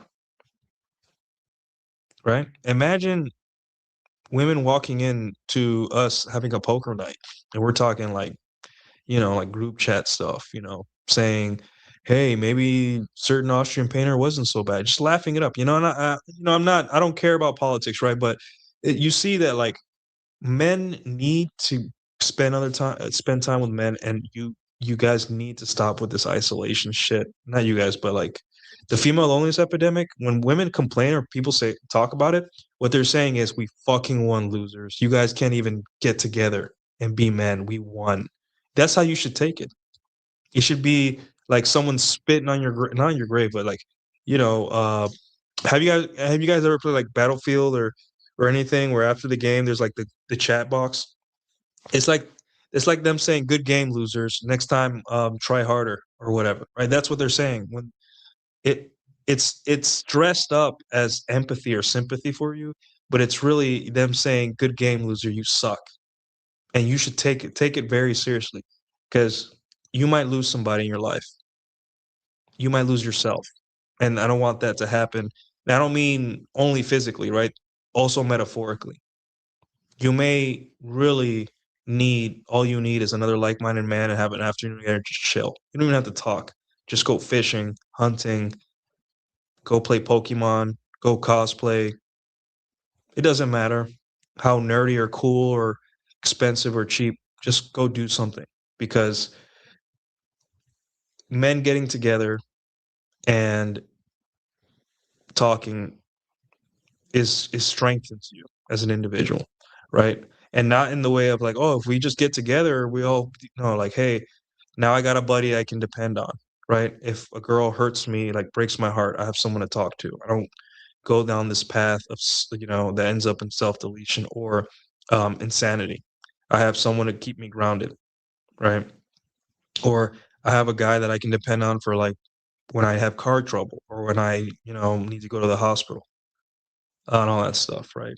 And that's important. Take care of each other, right? And not me, but like the people in your own life. This parasociality that men have online, it's so sad, because they think, oh, if I throw money at this guy, he's going to it's like, oh, he's my friend. He's cool. I get him. He's speaking what I want to say. He has a voice. He's spreading awareness. I'm like, dude, where are your friends, man? Those are the people that are going to help you, that are going to take you to the hospital, that are going to check on you, text you, that are going to pick you up when your car is on the side of the road, that you'll probably cry to one day because someone you love died or you're hurt. These are the people that will bail you out of jail if something happens. These are the people that will take care of your dog or take care of you when you're sick. And um, yeah, and also on a more commonly, they're just gonna call you lame whenever you're acting stupid, and that's the best thing. You know how awesome it is when a guy says, "Dude, stop being a huge fag," or whatever. It's like a slap to it's like ice water in your face. You're just like, "Oh yeah, I'm acting like," or you're like bitching to a guy, and the guy's like, "Dude, you've been bitching for a month about this. It's time to move on, bro. Like you're a man. Let's go. Come on." That's what men need. If it was up to feminism, they'd be like, "Hey, keep talking about your feelings for years. Keep talking about this girl that broke your heart 4 years ago. Stay there. Thank you. We now know that you suck and no one wants to reproduce with you." Your guy friends would be like, "Bro, let's go out. Let's go meet some hoes. Hey, I got a girl for you." I just saw an Instagram reel where this guy was in bed depressed and his young friend, that could have been older than 20. They I don't know, it seemed real, right? 80% chance is real, but he was in bed, and then they lifted the sheets, and he was curled up into a ball, and then there was this black chick that was there. He's like, "Hey, we brought you a girl, bro, because you seem down." And the guy was like, "Oh, he's kind of cute," right? And even though nothing happened, right, just knowing that your friends would go that length to make you feel better, that's strength. That's gonna make you feel good. and make you feel like, hey, it's worth it. This is all worth it. Fighting within this system, not against it, within it, is worth it. And that's what we're here for, guys. It's not just to complain. It's to, hey, we need strategies. So we already talked about internalize it, accept it, immunity, right? The guilt and shame. You can improve all you want, everything, right? And this is the leap you have to take as a man. You will improve your whole life, make lots of money, but none of that can buy immunity against guilt and shame. You have to make a decision. It does not matter how good of a man I am. I can buy my woman a mansion, right? And you see the celebrities buying women, and even Shannon Sharp gave like a 33, like what, a $25 million settlement to an OnlyFans girl. You can do all that, and society will still think you're a piece of shit. Here's the one thing, right? So instead of trying to work for society's approval, just be selfish. They don't care. It doesn't matter how good of a father you are, right? Hypergamy doesn't care that you're a good father. And hypergamy doesn't care that you spend time with your kids. None of that shit fucking matters. There's no morality in any of this, right? Remember when Vegeta was lecturing Goku and Vegeta was about to die during the fight with Frieza, and Frieza says, "There's no honor in any of it. Stop using your honor system, Goku. This guy does not care. You turn your back 1 second, and Frieza will stab you or get a cheap shot," which he did several times during that fight. Cheap shots all around, right in front of him, killed his friend right in front of him because he let his guard down. And that's what I'm saying. Um, do not think for a second that you being a good person buys you a ticket out of the game. That's what the religious guys say. That's what liberals or leftists say. That's what everyone says. But I'm telling you, accept that you are the villain. They already don't like you. They think you're born out of the womb owing women a better life just because, and they won't stop at just 10% of your money or 25%. A lot of them won't stop until you're destitute in the street or dead. And if you don't believe me, look at protests about anti-feminism and anti-men and anti-ICE and anti-anything male structure. They don't. They will not stop until you are destitute, until you have no way to put food in your mouth. So how about this? How about let's get smart? How about, yeah, we can lament that the system doesn't care that we're good, and we can start saying, hey, how about, but it does care that we're smart, and we'll reward intelligence.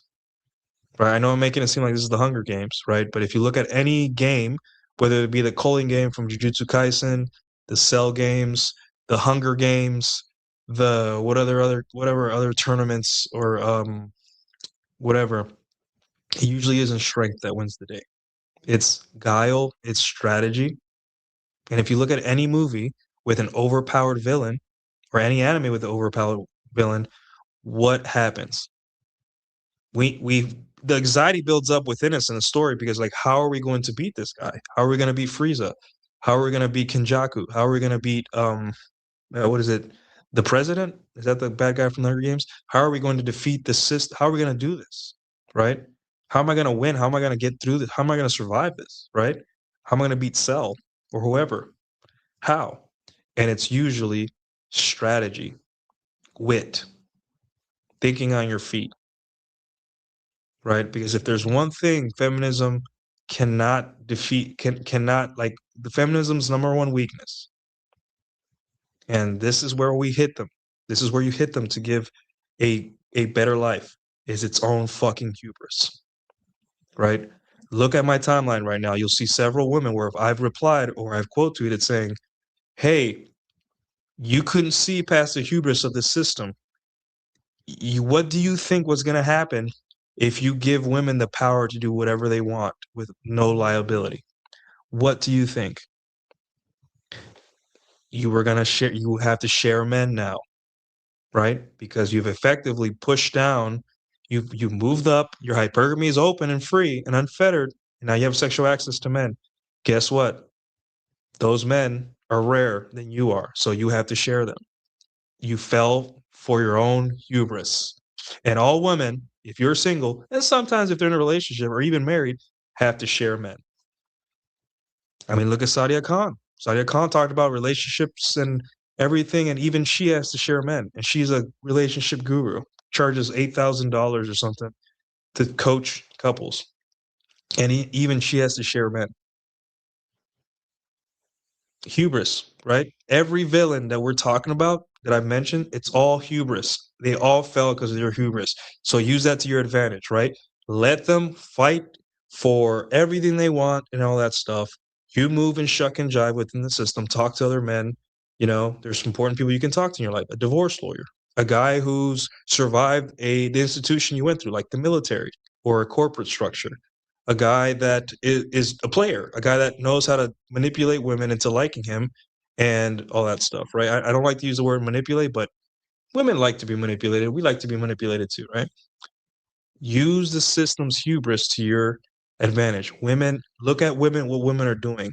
They're literally fighting men with guns who have the force and the weight of the law and the government behind them. Catching flashbangs, getting their hands blown off by a flashbang, right? Is that not hubris? Is that not like sheer fucking hubris? It's right there, guys. So how do we use that against them, right? Being quiet, letting them make mistakes, right? Art of War. Hey, never interrupt the enemy when they're making a mistake, right? So if you're on a date or you're dating and women are complaining, oh, and I can't find a guy, or men always just want to sleep with me, blah, blah, blah, you can laugh because they fell for it and you keep taking advantage of it. And here's the worst part. And this is why feminism benefits you the most, right? You can have it all. I have it all too. I'm in the apartment I wanted. When I was sitting in the Navy, I had a gray notebook and it's in my closet right now. I have a secret gray notebook, not gray notebook, right? Where I was writing down the kind of life I wanted. I said, hey, this is the car I want. I wanted a Tacoma. I don't have a Tacoma. I do have a truck, but the company pays for it now. So, sort of, maybe better because now I don't have to pay for a Tacoma. But um, what was I saying? I also wrote the type of girl I wanted to date. I wrote down I wanted a Shiba. Guess who's sleeping in in my room right now? A 3-year-old Shiba, my first son. I wanted to live in the city. It took me a while, but I want to live in a city for the first time, and not like a shitty city, like a good city. I wanted to be near my family. Guess what? That happened. I have family here, and I see them often. I wanted to date a lot, right? I wanted to make red pill content one day, maybe on a forum. And guess what? Here I am in front of you guys, in front of currently 784 people, 38 of you which are on YouTube, and 746 which are on Twitter, right? So, um, yeah, there's a beauty to this, guys, and you have to follow these rules. And I internalized, and it was painful. Like I was really hurt by this, right? But eventually, I said, "Hey, um, it's over. I want to win.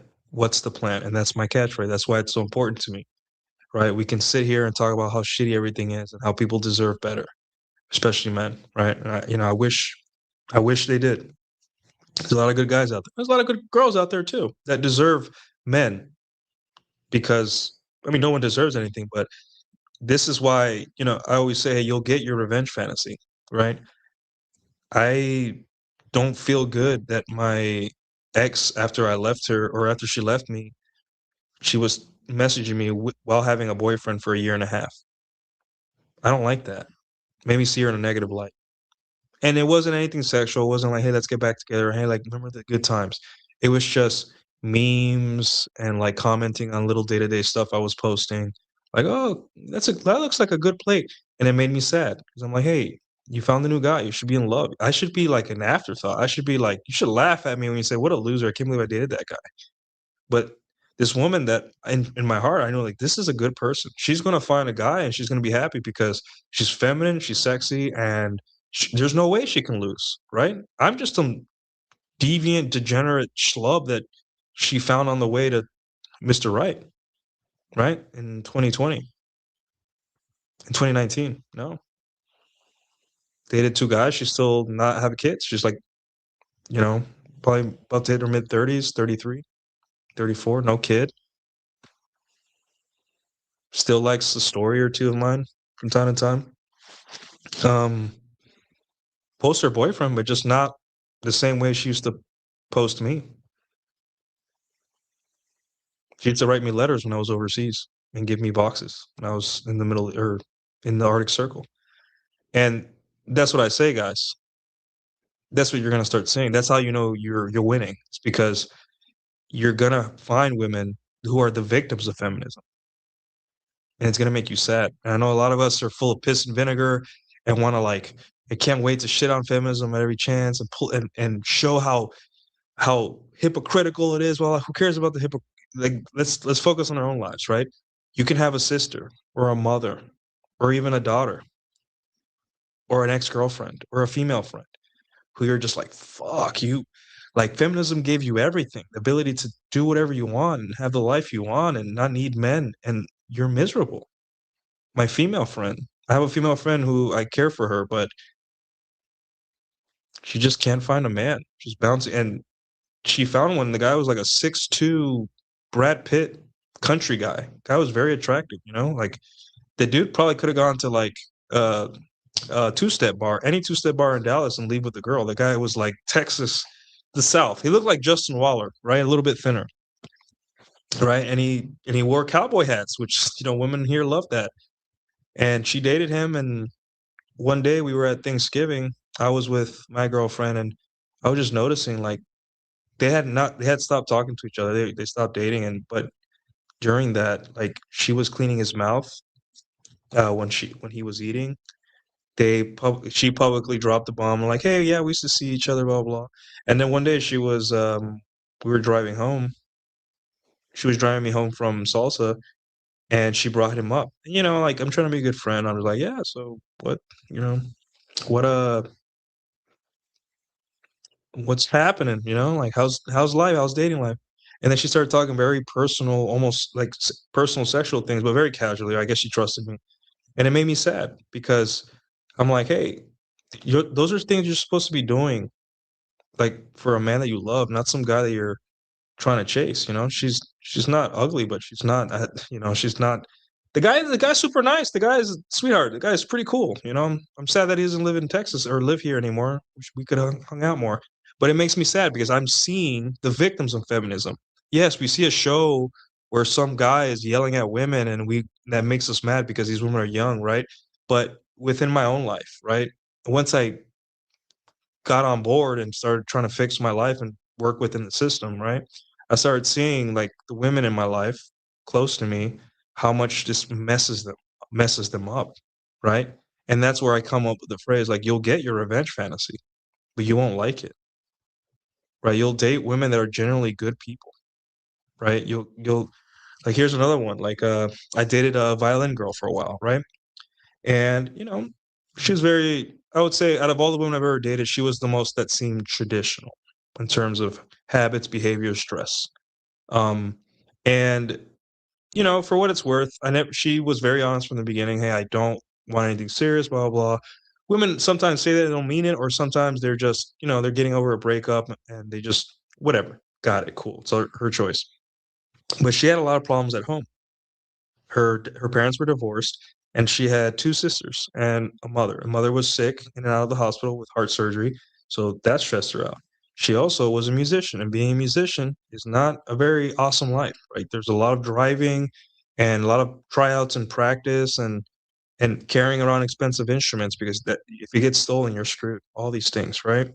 Um, and what to get to the point, um, her other sister hated her. She had a lot of issues, and her brother had just committed, you know what, the year before she left me. So she had all these things, right? And then she would tell me like, "Oh, the oven's broken in my house," and blah blah blah. And in my heart, I'm just like, "Hey, I'm having sex with you, and you're like cooking and cleaning. I know you don't want anything with me, right? But in my mind, I want to tell her, hey, if you need a favor, if you need me to go check it out, I have tools in a truck. I can, check the lines for you. I can do something, right?" But feminism has told her that not to trust men and not to depend off men. So she never for anything, right? And here's the thing, right? In a system, not a non-feminist system or less feminine system, she would have found a man like 10 years ago. not some weirdo like me, some degenerate like me. She would have found somebody her age, and she would have had a easier life probably. Who knows? Now, who am I to tell the future, right? But this is what I'm saying. Feminism only it it only benefits disciplined people because women have to have the discipline to nope out when it's the best time, right? So this is what I'm saying, guys. Like while we're winning, and once you start winning, this is the downstream effect of winning is that you're gonna see women lose. And the reason you can't see them lose when you're in your rage phase or when you first take the red pill is because you still measure men and women the same, right? You're still in that egalitarian, like women have life on easy mode, do they? Do they? There are so many instances in my life where that keeps getting proved wrong over and over again, right? I go to salsa night and I'm dancing with older women sometimes. And I'm like, where's your husband? Right?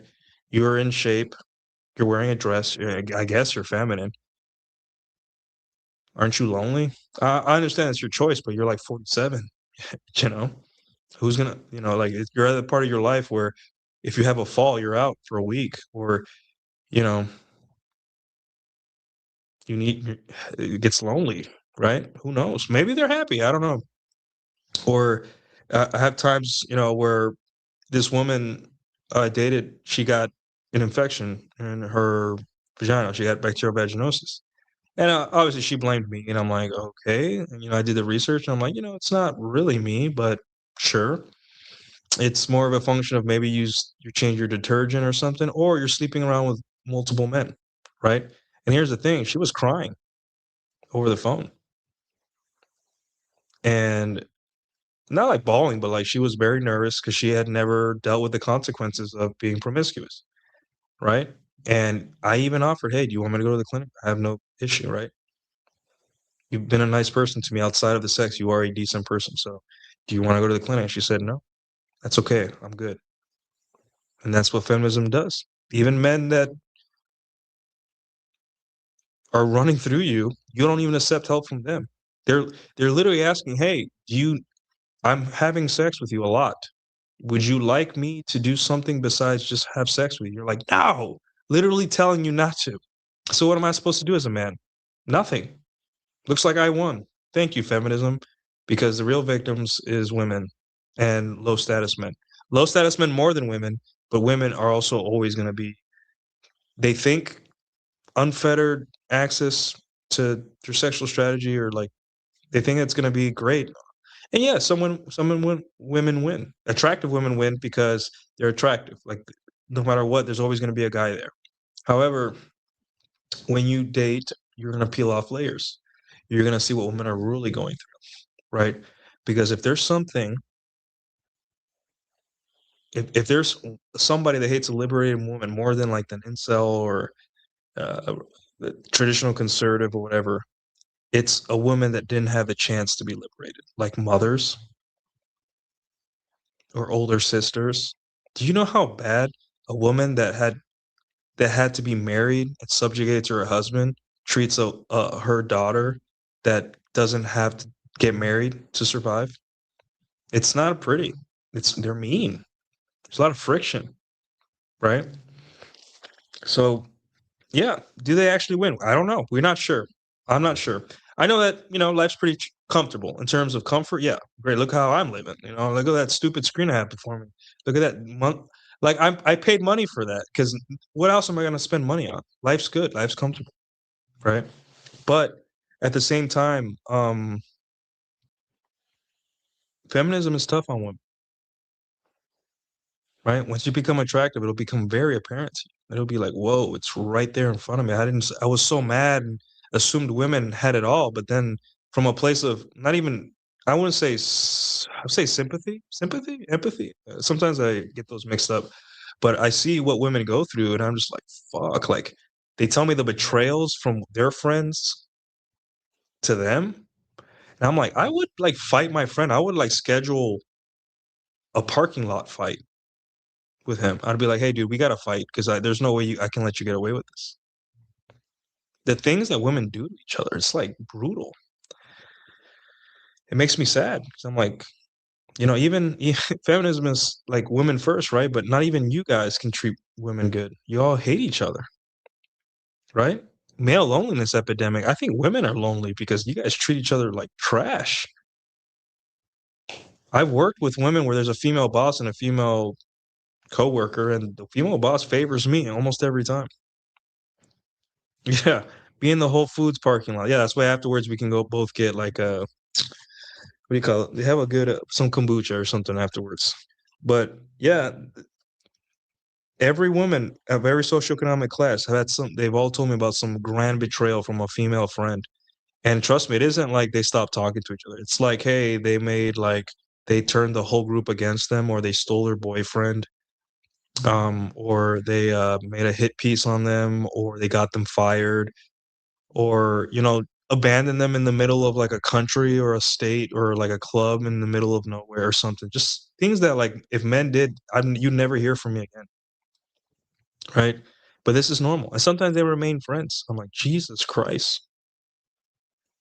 Jesus Christ. That's why I'm not really too hard on women that prefer male friends. I'm like, yeah, maybe they're a slut, but maybe it's because of trauma, the trauma from having female friends. It's just not, it's just painful.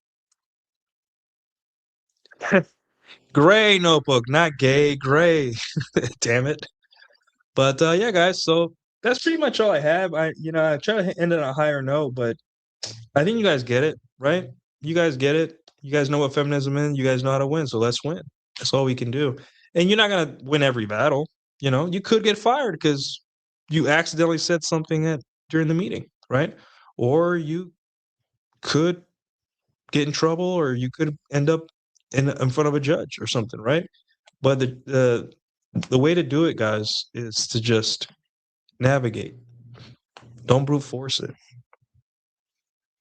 No one cares about your opinion. They care that you're a winner, right? So win. Who cares? Like your opinion does not matter. And it's funny, um, if it's funny if you think about it, all the people that we currently, not we, but like that young men currently hold in high regard or follow or worship or whatever, whether it be Donald Trump or Andrew Tate, all that stuff, right? They played the system. And then they get up all high and they tell everyone, no, you have to fight back. I'm like, that's not they're never gonna reveal the sauce. Obviously you could read the art of the deal. You could see a little bit in how, Donald Trump does deals, and I guess whatever, but we need nuts and bolts. And when I say nuts and bolts, I mean like down to the molecular level on how to win. Because guys, once you win, like you sleep better at night, right? Like I'm not worried about anything. I've never been worried about a girl calling me a creep. As a matter of fact, there was the last time I felt like a girl was gonna call me a creep or thought I was a creep was a long time ago, maybe a year ago, where I was at one of my favorite like a Japanese cafe, one of my favorite coffee shops in Dallas. And I was there, I'm kind of a weeb now, so I go there. It's Shiba themed, right? So it's awesome. I love it. So they have Shibas everywhere and Shiba paintings. And there was this girl there that she was very like, I don't know if she was autistic. She was young, but she liked to draw. And it reminded me of when I was a kid, I liked to draw Pokemon and Dragon Ball, and she liked to draw Pokemon too. And she sold them, right? So we got into a conversation because I'm like, oh, this reminds me of my childhood hobby. And I was bullied for it. So it kind of made me happy that someone was actually like, actually, and she's an adult. So that's even makes it more awesome, right? And then I showed her, hey, I have a Shiba Inu too, whatever, blah, blah, blah.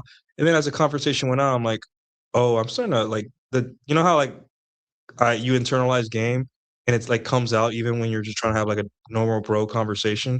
So I realizing like, hey, this is a restaurant. And yeah, she's giving me the time of day, but I like to come here often. And this girl's probably like 20, and I'm all old and grizzled. I'm in work clothes and all that stuff, like my company logos on my shirt. So I'm like, and then she's like, "Oh, did you want to buy a mug?" And it was like a little mug with a little Shiba on it. I'm like, when you own a Shiba, you want everything every Shiba thing you want. You want to buy the plushies, the cups, everything. It's branding, right? Like it's the most branded dog in the world. So I said, sure, I'll buy it, and I bought it, and I was like, cool. And then I sat down, and then I went again, like maybe a month later. You know, I had a job in there. Like, yeah, I'm gonna go stop by here and get some chicken katsu, whatever. And I don't know what it was, but I had posted on my dog's page the mug and my dog, and then I tagged. I don't know if it was her or the store. And in that moment, I got to the shop and she wasn't there, but I think her brother, her older coworker, was there. And I was typing away, right, eating, and he comes up to me, just start talking to me, almost like feeling me up, like, "Hey, dude, what's up?" Like almost like as if like like a bouncer talks to a drunk person that's trying to get him out peacefully, right? And I was like, "Nothing, we have a good talk, whatever." And then in my mind, I'm like, "Oh, I think I creeped out that girl at the front that sold me the mug. I think she thinks I'm gonna like I'm hitting on her, and I come here to hit on her, right?" And I had that fear instantly, like, "Fuck," like maybe I shouldn't come here anymore. Month later, I'm like, I'm hungry. I want some matcha latte, and I've worked really hard today, so I'm gonna stop for lunch at this place. And I go, and I see her, and I'm very respectful, very dry, like, oh, thanks, no, I don't want to use my points, and then I sit down, and I'm eating, and then she comes up to me, this little Japanese girl, she's like asking me questions. So, how's the dog? And I'm like, how the fuck do you remember? I haven't seen you in like 2 months or like months. How's your dog? Is he good? Blah blah. Have you been into any cons? Just blah blah blah talking. I'm just like to the point where I was like, hey, I got work to do. I gotta like, I'm about to. I got a meeting to attend. Blah blah. Blah. But you see that this is what happens, right? When um you decide to not let those inner thoughts of self-deprecation and guilt and shame, right? You are a man, and if you're an attractive man, even though women don't want to sleep with you, they want to talk to you, either because maybe they get validation or maybe because, hey, he's just hot. I want to talk to him. He seems charming. I don't talk to charming people. Charming people are rare. Most people are very cut and dry or boring or corny or sexist or misogynist or misandrist or whatever. This guy seems to be well calibrated. I can't get enough talking to him. Right. And I thought in my mind, oh shit, this girl's a creep. Right. And that's that programming that's still residual in my brain about shame and guilt of being talking to women, right? Even though it's in a normal setting. And then I realized in that moment, hey, I psyched myself into thinking I was a loser. And that is what feminism does to you guys. It makes you think you're a fucking loser. That is the goal. To get you out of the game voluntarily.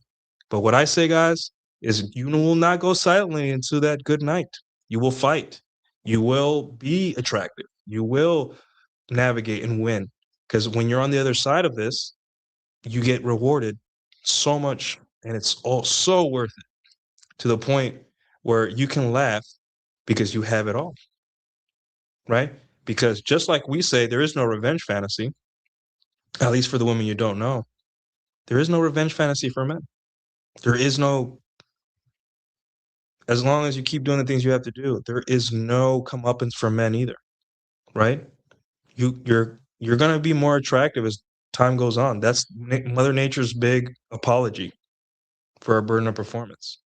Hey, if you survive, if you win, you're gonna keep winning. So you got this. You got this. Now, you're not gonna win every battle. You're gonna get sad. The human condition, right? You're gonna miss women. You're going to really scratch your head when some women win, right?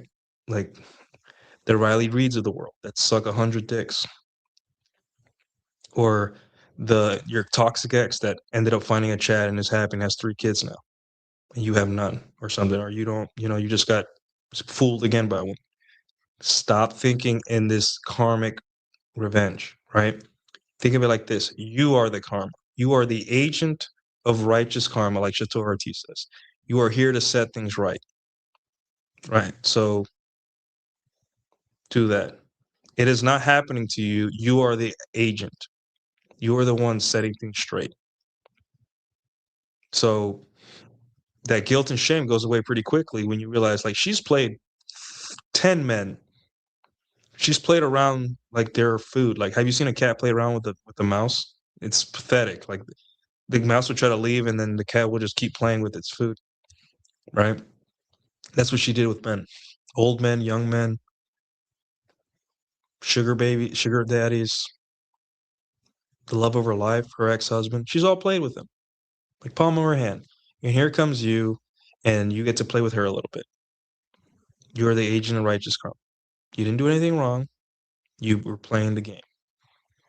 Divine retribution. There you go. Divine retribution. You are the agent, and that is the ultimate end goal of of fighting within the system. You become the agent. You stop being a victim, and everything happens to me, and there's nothing I can do. You start like, hey, I am feminism. I will use feminism, right? Like, I will integrate the shadow, feminism being the shadow, and use its powers for my own good, right? What are feminism's powers? Women's uh, endless choice for men, right? A lifelong Taylor Swift song. You can keep dating until forever, and you'll still find the chat. But guess what? Taylor Swift is an anomaly slash a manufactured fantasy. She will believe that, and that's where you come in. You are the agent of righteous karma. You are the one to teach women that, hey, not all men fell for this feminism stuff. And you don't have to say a word. Besides, you don't have to tell them exactly that. You just have sex with them and have fun, right? And yeah, you'll feel sorry for them. I feel sorry for every girl I date that has a lot of problems that if, like, hey, if you had a husband, 90% of the shit would go away. You have big titties. You have a nice ass. You're cute. You're Asian. You're tall. Like, you have all these qualities. You can get men. Men salivate over you. Hell, like, Violin Girl wasn't even that pretty, and she had men paying for bracelets and taking her out to dinner. Her students, and she didn't even know. She's like, "Oh, he's being nice." I'm like, "Yeah." If you have guys with money taking, like, you would be living in a mansion right now if you would have married at 24. But here you are at 28. Sending me topless pics. Not only topless pics with like a device so she can detect her heart. She had like a heart thing that she had to deal with, right? Thank you. Divine retribution. I set the record straight in this for all the men she's played and wasted her time and money. I was the one that got it all for free. Hubris. Every single villain, if not most of them, they fall because of their hubris. So, hey, let's use anime rules. Let's use anime Akira Toriyama rules and win. So, yeah, being the agent within the system is such a rich concept, man. Love that. Yeah. It's the ending of the Matrix. It's the ending of the Matrix. What happened at the end of the Matrix? Agent Smith tried to convert Neo into another Agent Smith, and then Agent Smith realized, like, hey, it was all the he real okay. Agent Smith did not know that he had no choice. The illusion of choice, Agent Smith, he had because he said, "Hey, uh, I was always going to win," right? But Neo proved him wrong. He said, "Hey, you never had a choice. The logical conclusion was always you were going to lose, right? And you didn't know to the very fucking end. You converted everyone within the Matrix into you, but what you didn't know is that you had a fundamental flaw. And the fundamental flaw is hubris and the thinking that you had a choice. Women don't have a choice anymore. They think they do. It looks like joy. I could suck all the dicks I want and work at a Fortune 500 company and get everything I want and blah blah blah. But here's the thing: the reason the women that do have it all rise to the top in terms of um, status within society, like the girl, what was his name? The girl that I see Dubs or something that got cheated on, or her husband um was uh was messaging another girl while she was pregnant on Snapchat, got caught. The reason they rise up so fast is because it's so rare for a woman to have it all. It's so rare. Like, don't get fooled. Women, they're always going to be okay. They always land on their feet, but they can't have it all like they think, right? They have to make sacrifices, lower their standards. All of us lower standards, right? We all lower. So no one gets the dream boat person, exact person they want. We kind of like, hey, this person is awesome and will do, and I like them, and that's it. It's never like, I don't like it that his ears are big, or her titties are too small. No, you're just like, hey, this person hung around. I want to date them. So, yeah. All right, let's get this super chat. Thank you so much, best friend. All right, Todd M7 with the $10. Can you talk more about assortative mating and the notion that men go after more educated, intelligent women and wouldn't choose the hot wages? Been seeing a lot of that on Twitter lately. Sure. Fuck it. Let's make the show run long. You guys seem locked in. I'll lock in too. Okay. So, from my understanding, you guys correct me. Assortative mating is that men also date across. Like men are I guess men date their equal, like in terms of education and money, rather than dating you know based on looks, based on like fertility, youth, and looks, or all that stuff, right? Um, so so within that, right, a lot of academics, course academics, researchers, and women that shove objects inside themselves for money, that show up on podcasts and want to defend women as a whole.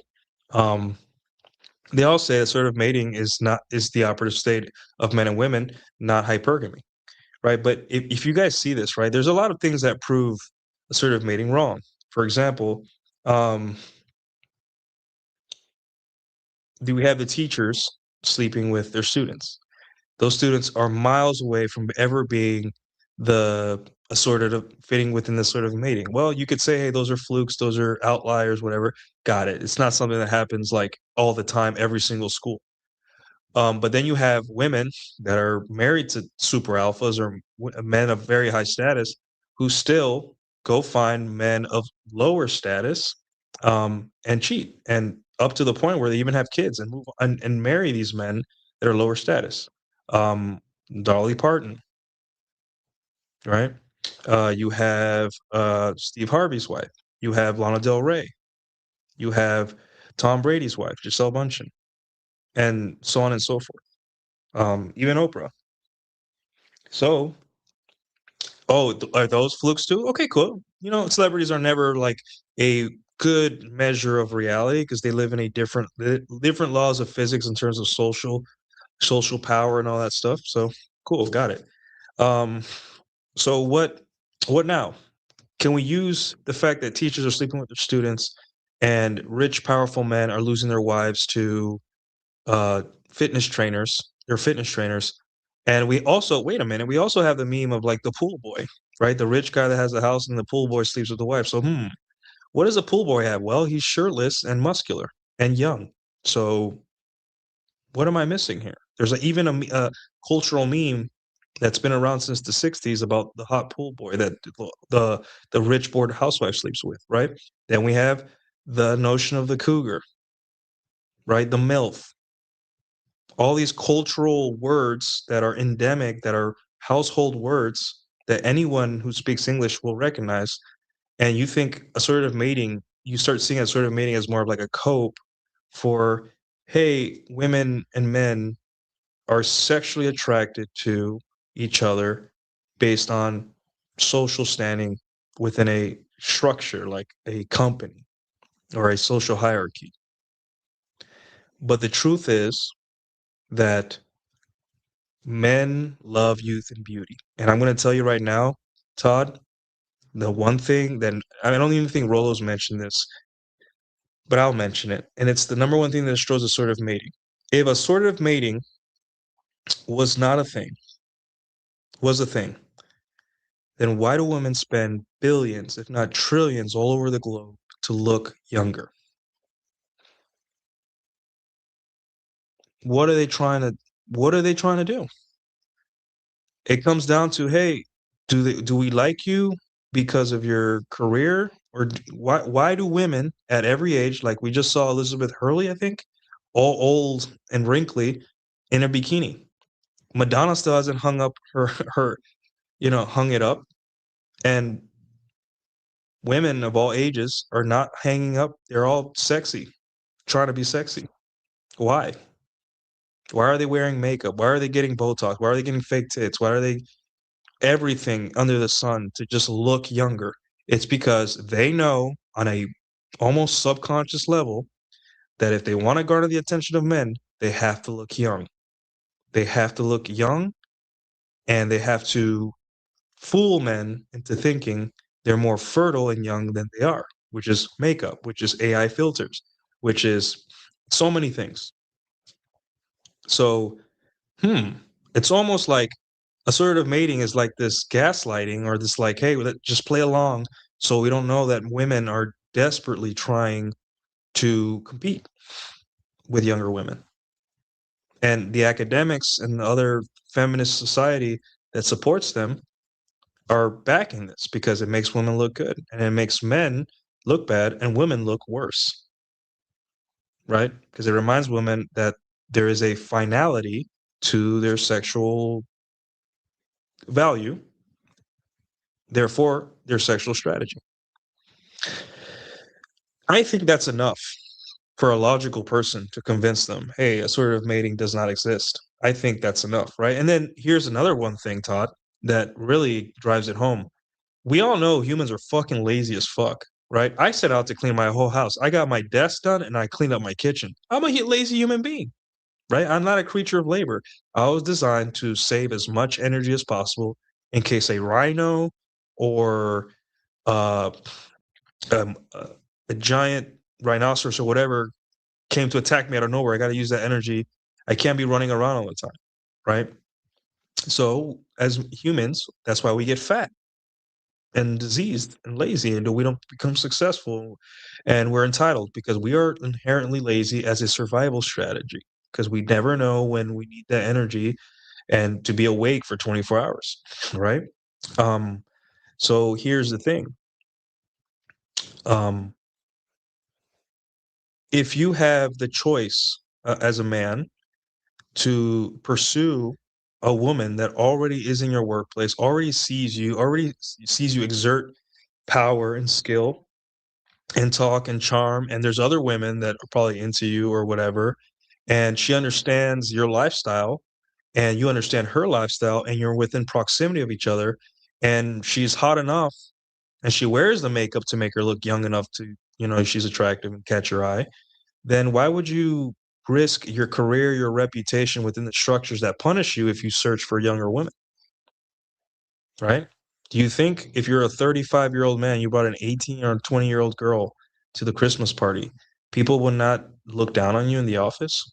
Maybe one or two guys will give you a high five, but the woman would be like, ugh, and it will make your life harder.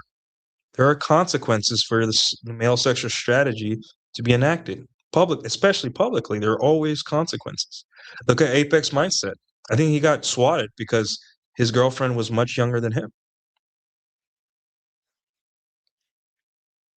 So, um, when it comes down to it, all these things that none of them require fucking statistics. That's why I hate stats, because stats are just a way to like obfuscate like your own ability to see your own logic, right? Women love stats. It's no wonder that when they come to argue with the red pill, they just throw out stats. I'm like, great. That's not what the red pill is built upon. Yes, we used it to reinforce a point here and there, but it's just logic. It's just, hey, we have a goal, and that's just get laid and have a positive male identity, like sexual identity. Like, we don't care about what. Great. It's not as bad as you think. Okay, women are good, women are bad. I'm like, how does that help me? I'm not here to declare a winner or who's right. I don't give a fuck about any of that shit. None of that shit helps me. What does it help me with? Nothing. Yeah, surveys won't help you get laid. Survey says that women prefer men that are white. Like this, like survey says that Asian women prefer white men. Great. I guess I won't talk to Asian women anymore. No, I spent 8 months in 2022 just pursuing Asian women. And trust me, it wasn't. I'm not saying Asian women are easy, but I'm smart, and I worked. I worked on the basic competencies, and I had experience, and I slept with Asian women, and they were great. Fuck the stats. Fuck them. They don't fucking help you. As a matter of fact, stats are feminist. Why? Because all stats have to go through a filter, and that filter is modern gynocentrism. So, do we believe any stats? Can we? Fuck it.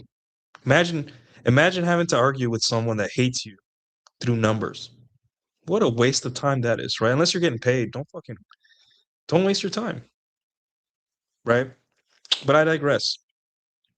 The truth is here, guys, is that sort of mating is kind of a joke. I say it's a cope, right? And I'm not saying that if you're in a career field and you find a woman that's intelligent and smart and competent, right? Then I'm not saying you should, no, check in, fuck 5 20-year-olds first, like no, that's not what I'm saying, right? Um, it makes sense that musicians date musicians and people in the military, sadly, date other people in the military. And red pill content creators date women that talk about these topics too, in my case, right? It makes sense because there's a proximity there, right? But more than there is a proximity, men are lazy. I'm not saying I'm lazy, right? In my case, it's different. But people are lazy. They're not going to go out of their way and, suffer reputation damage, longer periods without sex, as 20-year-olds are harder to like keep their attention, right? Within a casual lens, relationships pretty much same, but it makes sense that people wouldn't do that, right? So assertive mating is just a cope for women that are aging and to like skip the truth that like, hey, you are if men if that guilt and shame stops working, you're out of a husband. Assertive mating is the guilt and shame part of Spanism, right? Younger women don't want you. They don't want you. That's creepy. You're old. You're gross. You're disgusting. How could you like a younger woman? Most men like you that I respect date women their age because they're looking for something better than just a nice firm ass and big tits and youthful beauty and plenty of years to get pregnant. Why would you want that? Ill. Something's wrong with you. That's feminism, guilt and shame. So yes, Todd, assertive mating is another feminist tactic, which is via academia trying to tell you that it is wrong to enact your sexual strategy. So how do you respond to that? You enact your sexual strategy quietly. Like I said before, shut the fuck up. If you're sleeping with multiple women, shut the fuck up. If you're sleeping with younger women, shut the fuck up. If you're sleeping with women that other people would have found out that they don't like, just like, hey, why is this brown Dominican guy sleeping with a Chinese girl or a Taiwanese girl? That's not fair. Those women must be down. That's denigrate. Let's make fun of them. No, motherfucker, you just don't tell anyone, right? I like I kind of like it when these black dudes kind of like post snow bunnies and like my Twitter mutual was this and the black guy. Oh man, he's gonna hate me because I forgot his name. Something D1. Forgot his name, but he posts snow bunnies, kind of like rage baiting, right? Because like I do find it funny, but if I were in a position I was a black man and I dated a white woman, I would be quiet about it. It would be in the background. I wouldn't go around touting it, right? Because I don't want to bring shit to my front door, right? I have to now. I made a decision to date a public person, right? And I have to. That was my decision. I opted in. But if I were a private person, she was a private person, I would not broadcast that shit. I keep it to myself, right? And that's how you win. You get all the delicious snow bunny pussy and none of the whole trying to prove to people that you won or that you're better than them. You just enjoy it quietly. Right? Women were always meant to be enjoyed quietly behind closed doors and no one else knowing. Until like maybe months later, where you're like drunk at a pool party. Yo, bro, I gotta tell you something. Remember that one girl that at that party? Yeah, I hit her. Like we were been hooking up for 3 months, but she just left. That's when you're supposed to reveal it, right? In a moment of weakness or months after she leaves your life, right? Because at that point, it's done. But when you're hooking up with a chick, don't even tell your friends. right? No need to. Your friends care that you're happy, that you're showing up, that you're hanging out with them. They don't care that you're getting bitches or not, right? They want you to be happy, and it's for you. Women are for you. They're not for anyone else. So thank you for the super chat, Todd. That was a good question. Anyone else? Just ego. It's still looking for validation as a man. It's lack of frame. Like, hey, I had sex. It's like Whisper says, one of my favorite posters of all time. It's just a commodity. Pussy's just a commodity. When you want it, you go out, you get it, and you keep getting it until you're satisfied and you go home, right? And that's why I say, guys, like when I have young guys that I advise that live here close to me that are friends of mine, they're just like, dude, I banged 3 chicks this week, or like I've been on 3 days where I don't know what's wrong. I'm like, dude, you're just hungry right now. Eventually, you're gonna sleep with a couple women and you're gonna be like, I need a break or I need to do something else because I'm tired. I've been drinking 3 times a week. I'm like, yeah, dude, you're getting your needs taken care of, and then you're moving on. And then when you need more pussy, you go back. Like maybe one is enough for a while. Maybe you need three. Maybe you're just on a tear and you just like, hey, I discovered black women, or I discovered tall women, or I discovered Latinas, and I want 4 of them. I'm like, go ahead, dude. You're a man and you have the skill, but realize that once you scratch that itch, that's it. You just go back to living, whatever. Maybe sleeping with one girl, having a girlfriend, or moving on, whatever. Right? Treat it like that. It's a commodity. It's not a goal. It's not like you don't need it all the time 24/7. You scratch the itch and you go back. That's it. So yeah. Yeah, it's ridiculous, right? And it's built within you. You probably have something like, look at me. I'm a tall, at that moment I was like 34, tall, looked same as I do now. Um Work clothes. You could see musculature through my work clothes, right? I'm not saying they were tight. Like I'm Dominican, but not that Dominican.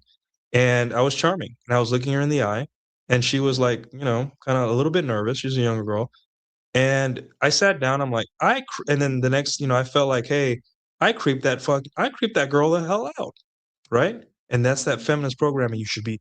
How could you talk to women in public? You gross motherfucker! How could you do that? And then a couple months later, she comes up to me, remembers everything about me, my dog, everything, our last conversation, comes up to the table and just stands there while I'm like on the computer. And I'm like, wait, I thought I creeped this girl. I'm like, no, stupid. No, you made that shit up in your head. This girl thinks you're cool. She may not be like sexually attracted, but she is very comfortable around you.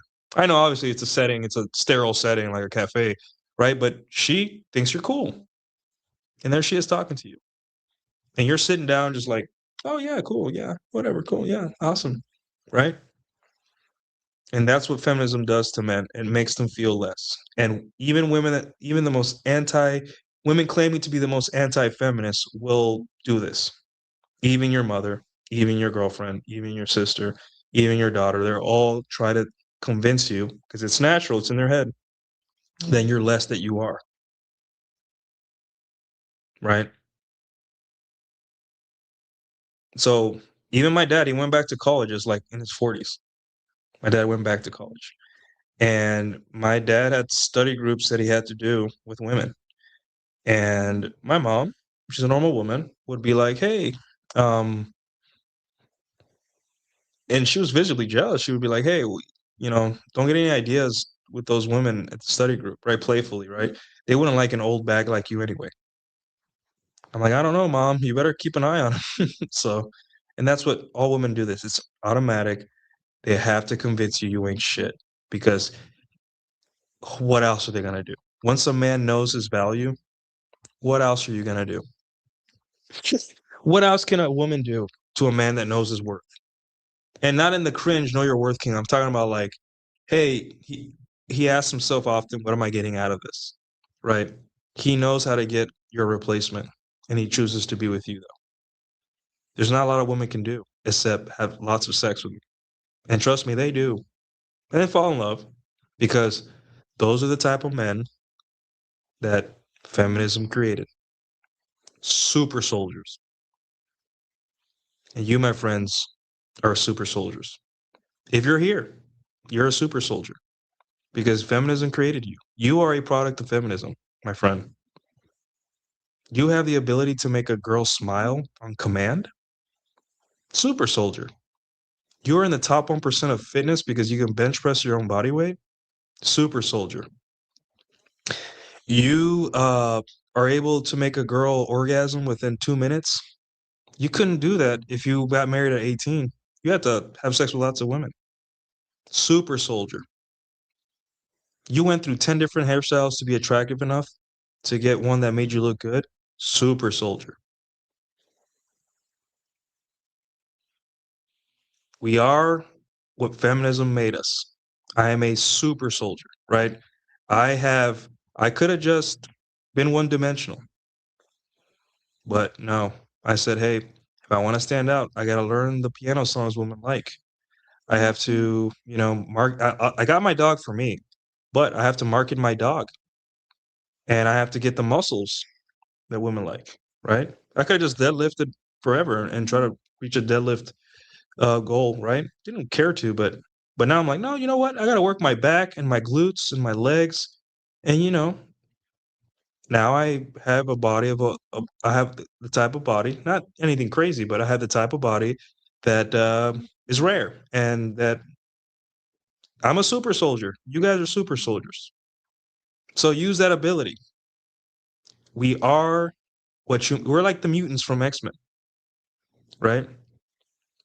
They try to hunt us down and everything, but hey, you guys made us. We come from you, and sorry if we use the powers that were given to us by you, right? Oh, why didn't you stay? Oh, I can't be with you. You look like you get too many bitches. You may like I have literally a woman that told me like, "Hey, you're way too good at sex or something." I'm like, "Listen, I'm no porn star, right? But like this was feminism's doing. Right? Obviously, I had to learn and put in the work and all that stuff, right? But if it wasn't for feminism, I would have married my college sweetheart or a girl in my first girlfriend. I would have married her. But right, yeah, feminism taught her not to trust me. She literally said, "Hey, I don't trust that you can provide for me." And I'm like, okay. And then I'm like, okay, well, I'll continue not giving money to you and spending it on myself and making myself more attractive and making more money than I would have with you because now I have unlimited choices to where I want to move. I don't have to compromise or anything. I can just work my ass off and get pussy without having to be in a relationship or compromising my future or my path in life. And look at me now, super soldier, earning more money than I thought I could, um, and marketing myself much better. I know how to take Instagram pictures now. If I was married at 25, I wouldn't have known how to do that. I'm a super soldier now. And maybe I don't like being a super soldier, but I am. That's what I am. And you know who has to deal with this too? Your future girlfriend or wife. Because now she has super anxiety because you feminism created a monster it doesn't even understand, right? And here's the funny part. I see these protests, like these ICE protests right now, and I get the feeling, hey, if I met any of those women in the crowd at a bar, I could probably get them, talking and going, and maybe they wouldn't sleep with me, but they'd feel something because I'm a super soldier. I learned astrology, guys. I have a fucking book that tells women their exact personalities on the exact day, and I leveraged that against them. They did this. It was them. You created me, right? We are simply the amalgamation of 60 years of feminism. And it created this new crop of men who are selfish, who are competent, who are quiet, and winning silently.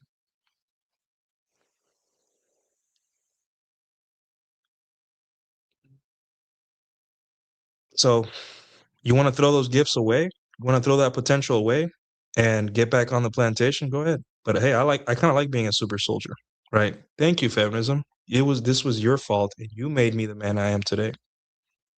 I probably would have been a skinny, fat, Christian, boring husband. right? Trying to get my wife to sleep with me once a month. But now I literally living the opposite of that, if you know what I mean. So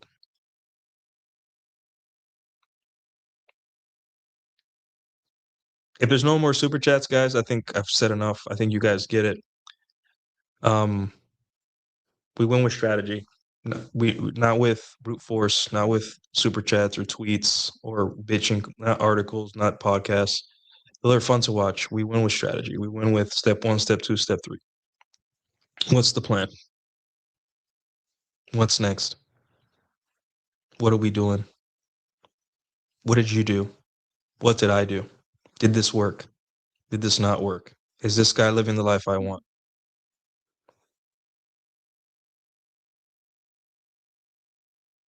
Cool. Yeah, feminism sucks. Sure.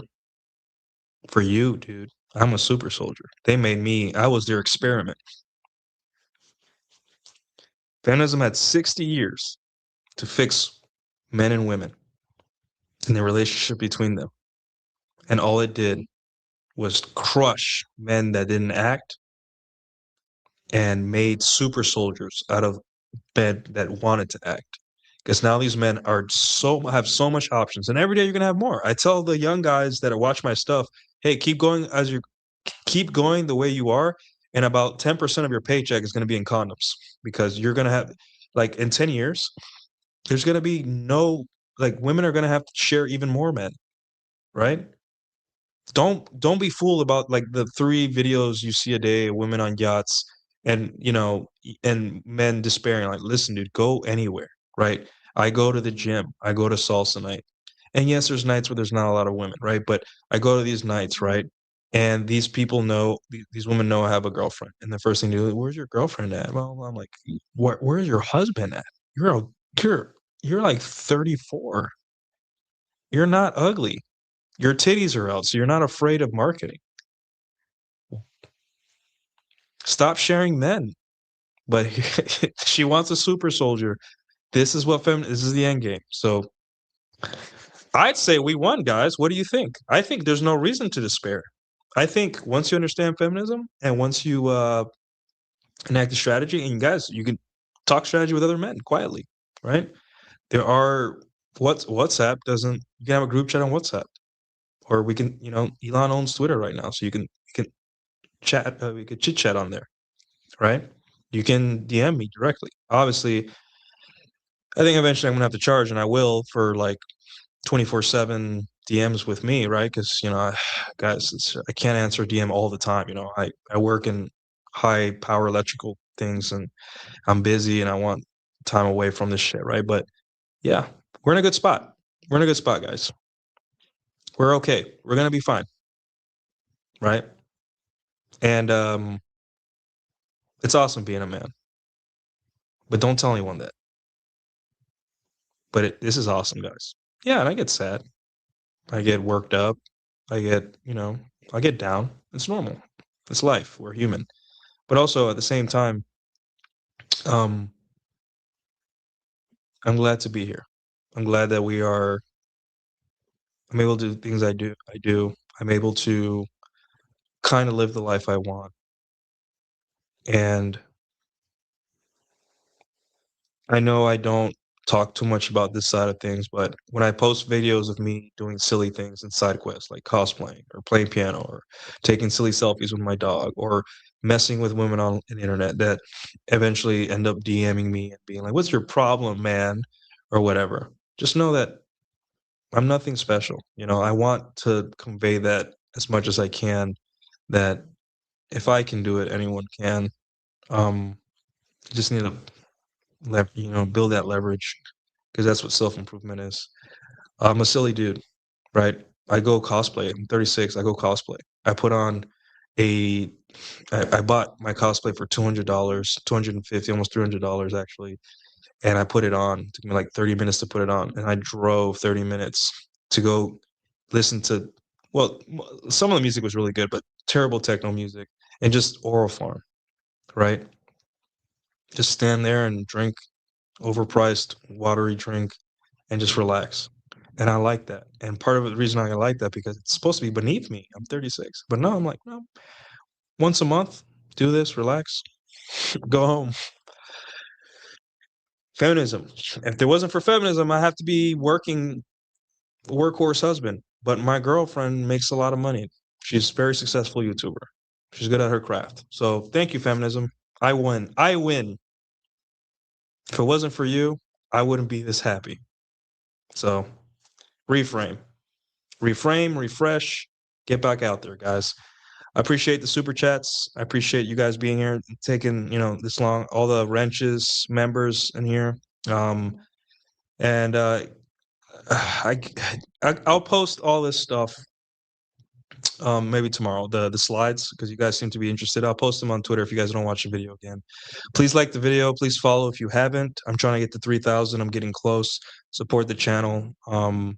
And you guys are always welcome to support in other ways. Super chat, comments. A comment is great. I love comments. And I don't have a comment section to read today because I read so many comments last time, and I went a little bit too long, but I have to go to bed too. So, but yeah, guys, interact. Be here, ask questions, super chat, super thanks. If you want to become a member, I don't have anything to offer members, but maybe one day I'll do members only stuff, right? Whatever. But I appreciate your support anyway. And I'll see you guys next Sunday. Yeah, I'll be here next Sunday. So keep fighting the good fight, and we'll be okay. I promise. You'll be okay. Good night.